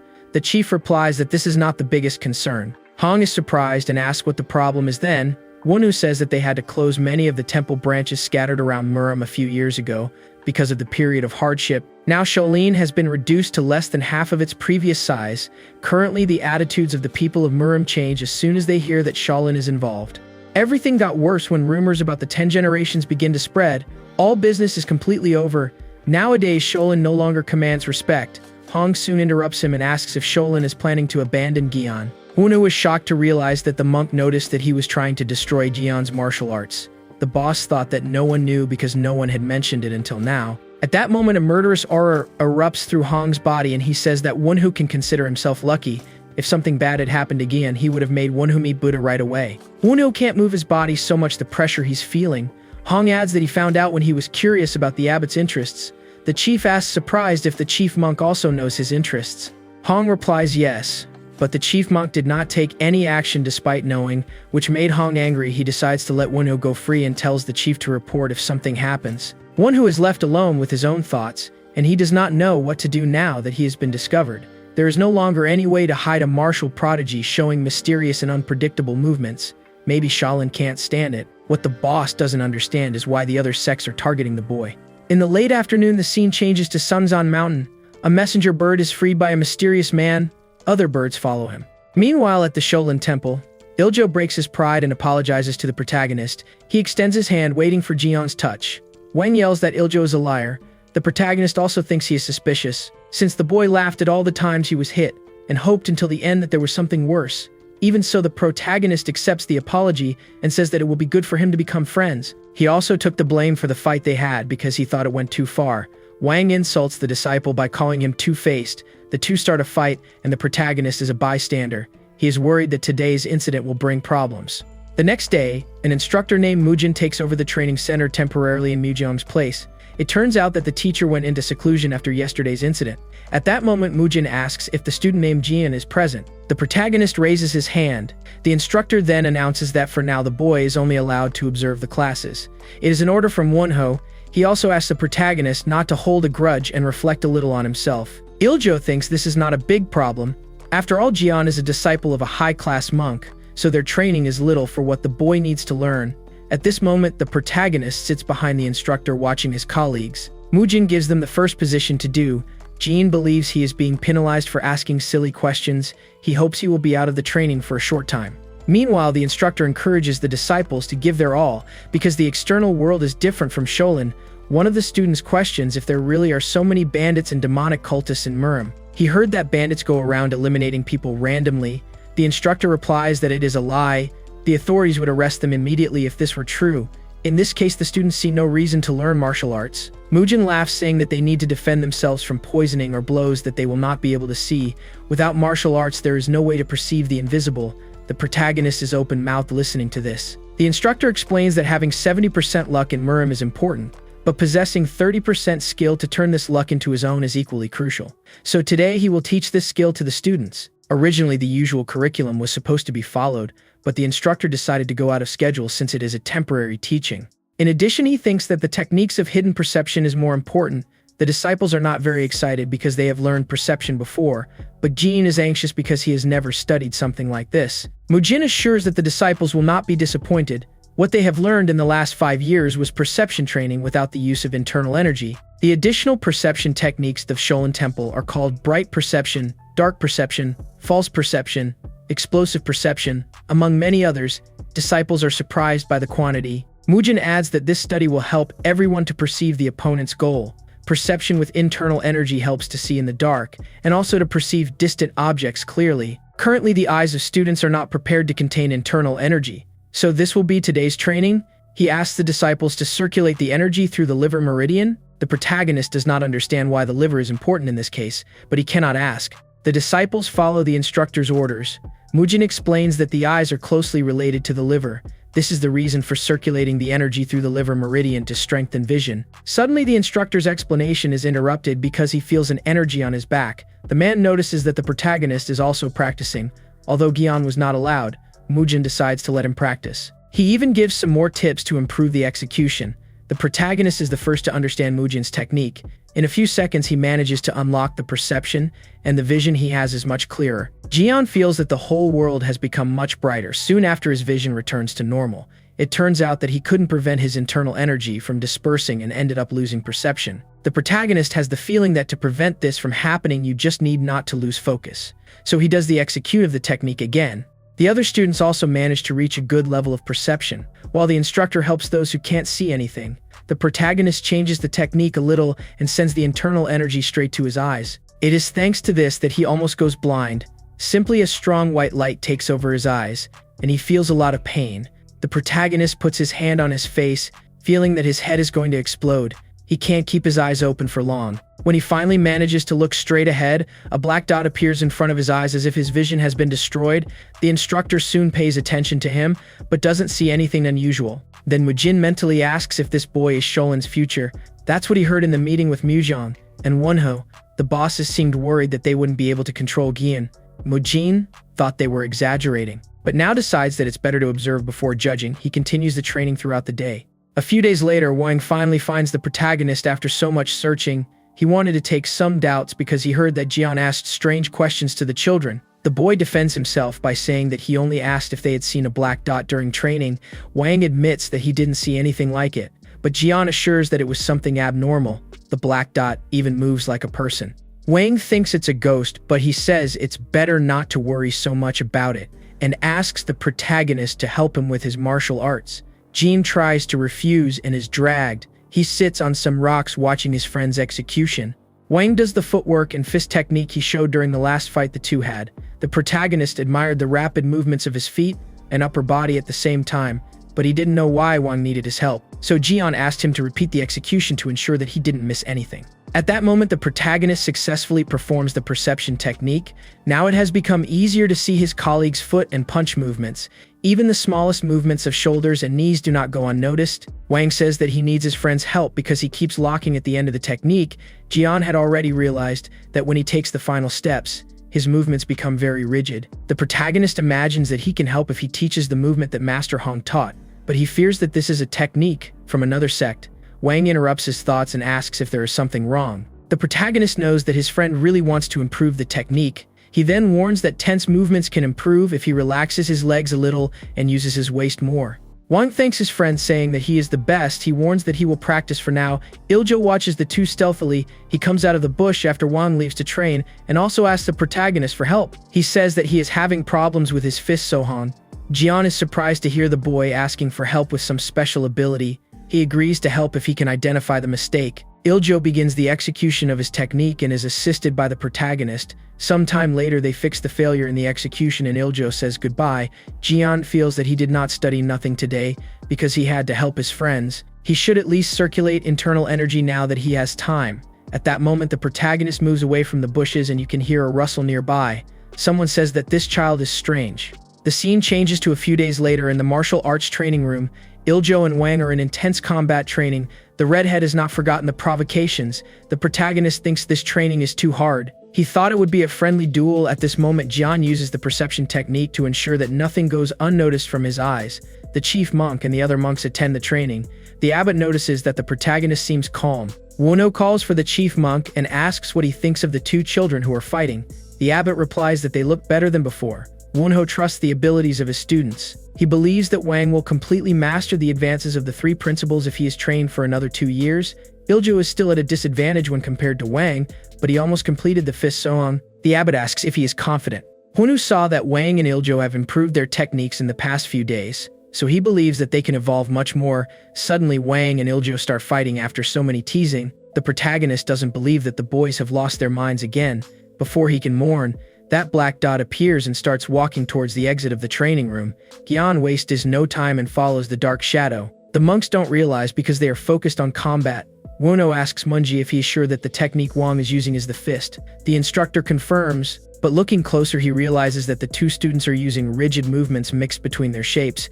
He doesn't remember having taught something like this. Wonho soon realizes that the moves resemble the martial arts that Jian showed. He scolds Munji, asking what kind of training he is giving to secular disciples. The chief monk asks the man to calm down because what matters is that the boys are evolving. Huno does not listen to the abbot and looks around trying to find the protagonist. But he was no longer there. The head monk says that the boy has been out for a while, probably because he was discouraged from not being able to practice martial arts. While Wonho is enraged by this situation, the protagonist continues to chase the shadow. He finally reaches the black dot and holds it. But the next moment the shadow disappears and Jian realizes that he is holding the clothes of a temple employee. The man asks if everything is okay. The protagonist tries to know who he is. The old man replies that he is just an employee of the temple, responsible for cutting wood and fetching water. The old man asks why Jian is after him. The protagonist lies, saying that he was just curious. He still doesn't understand why the black dot was following an ordinary old man. The boy activates the perception again to make sure that nothing went unnoticed. The shadow again takes over the elder's body. The protagonist realizes that the other employees are ordinary. Unlike this old man, Jian comes to the conclusion that it is because this man has no presence. The other disciples stand out more than him. Now the protagonist wonders if the boss gang would see the black dot like him. The elder interrupts his thoughts and asks why he is showing interest in a simple lumberjack. He also questions who this gang boss is that the boy is talking about. The protagonist replies that he is the sword saint who lives on Mount Hua. The elder asks why he finds this man interesting. Jian says that gang peeled an apple last time, and it was so natural that he didn't feel anything abnormal while watching.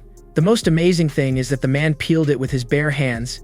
The old man is shocked hearing this. He then takes out an apple he was carrying in his pocket. The protagonist soon imagines that the man will do the same thing as gang, but he just rubs the fruit on his clothes and says that the boy can eat it. Jian is a little disappointed, but thanks for the apple. The employee explains that he picked up this fruit when he was collecting firewood in the mountains. The protagonist finds it suspicious and decides that it's better to check if this old man is a temple worker. The old man says he has been working here for a long time and says goodbye. Jian thinks he is trying to run away and tries to stop him. Then the old man yells at the boy to stop chasing him. But the protagonist is sure that there is something strange going on here. The worker just turns his back, saying that it is a misunderstanding and that he should leave. The man keeps sweeping the floor and questions why he is still here. Jian sadly replies that there is nothing to do. He was excluded from the practice and is always alone. The old man thinks that the young man should not be depressed by something like this. He adds that while Jian is standing still, there are people who are working hard because he is not doing anything. Jian tries to understand what this old man means, but the man just says that he has lower back pain from so much that he needs to crouch down and asks the boy again to leave. He adds that it is the first time he talks so much in 10 years. The protagonist is incredulous that none of the other employees talk to the woodcutter. Jian is determined to go back and talk to the elder again later that day. The disciples return to the dormitory after the duel and the protagonist tries to end the fight once again. The students think that the fight between Wang and Iljo is the duel ended in a draw. Jian says that in fact the boys are fighting over him. This surprises the disciples, but they soon realize that it is because the prodigy taught the martial art to the two disciples. At this moment the guys surround Jian asking for help in his martial arts. Now Iljo and Wang stop fighting to defend the protagonist from the riot. Night comes and the scene changes to the Shaolin temple. In one of the rooms it is possible to hear an authoritarian voice saying that the situation is getting worse. Wonho says that he thought that everything would be solved by excluding Jian, but in today's training something happened. The secular children moved in a similar way to Jian during the duel match.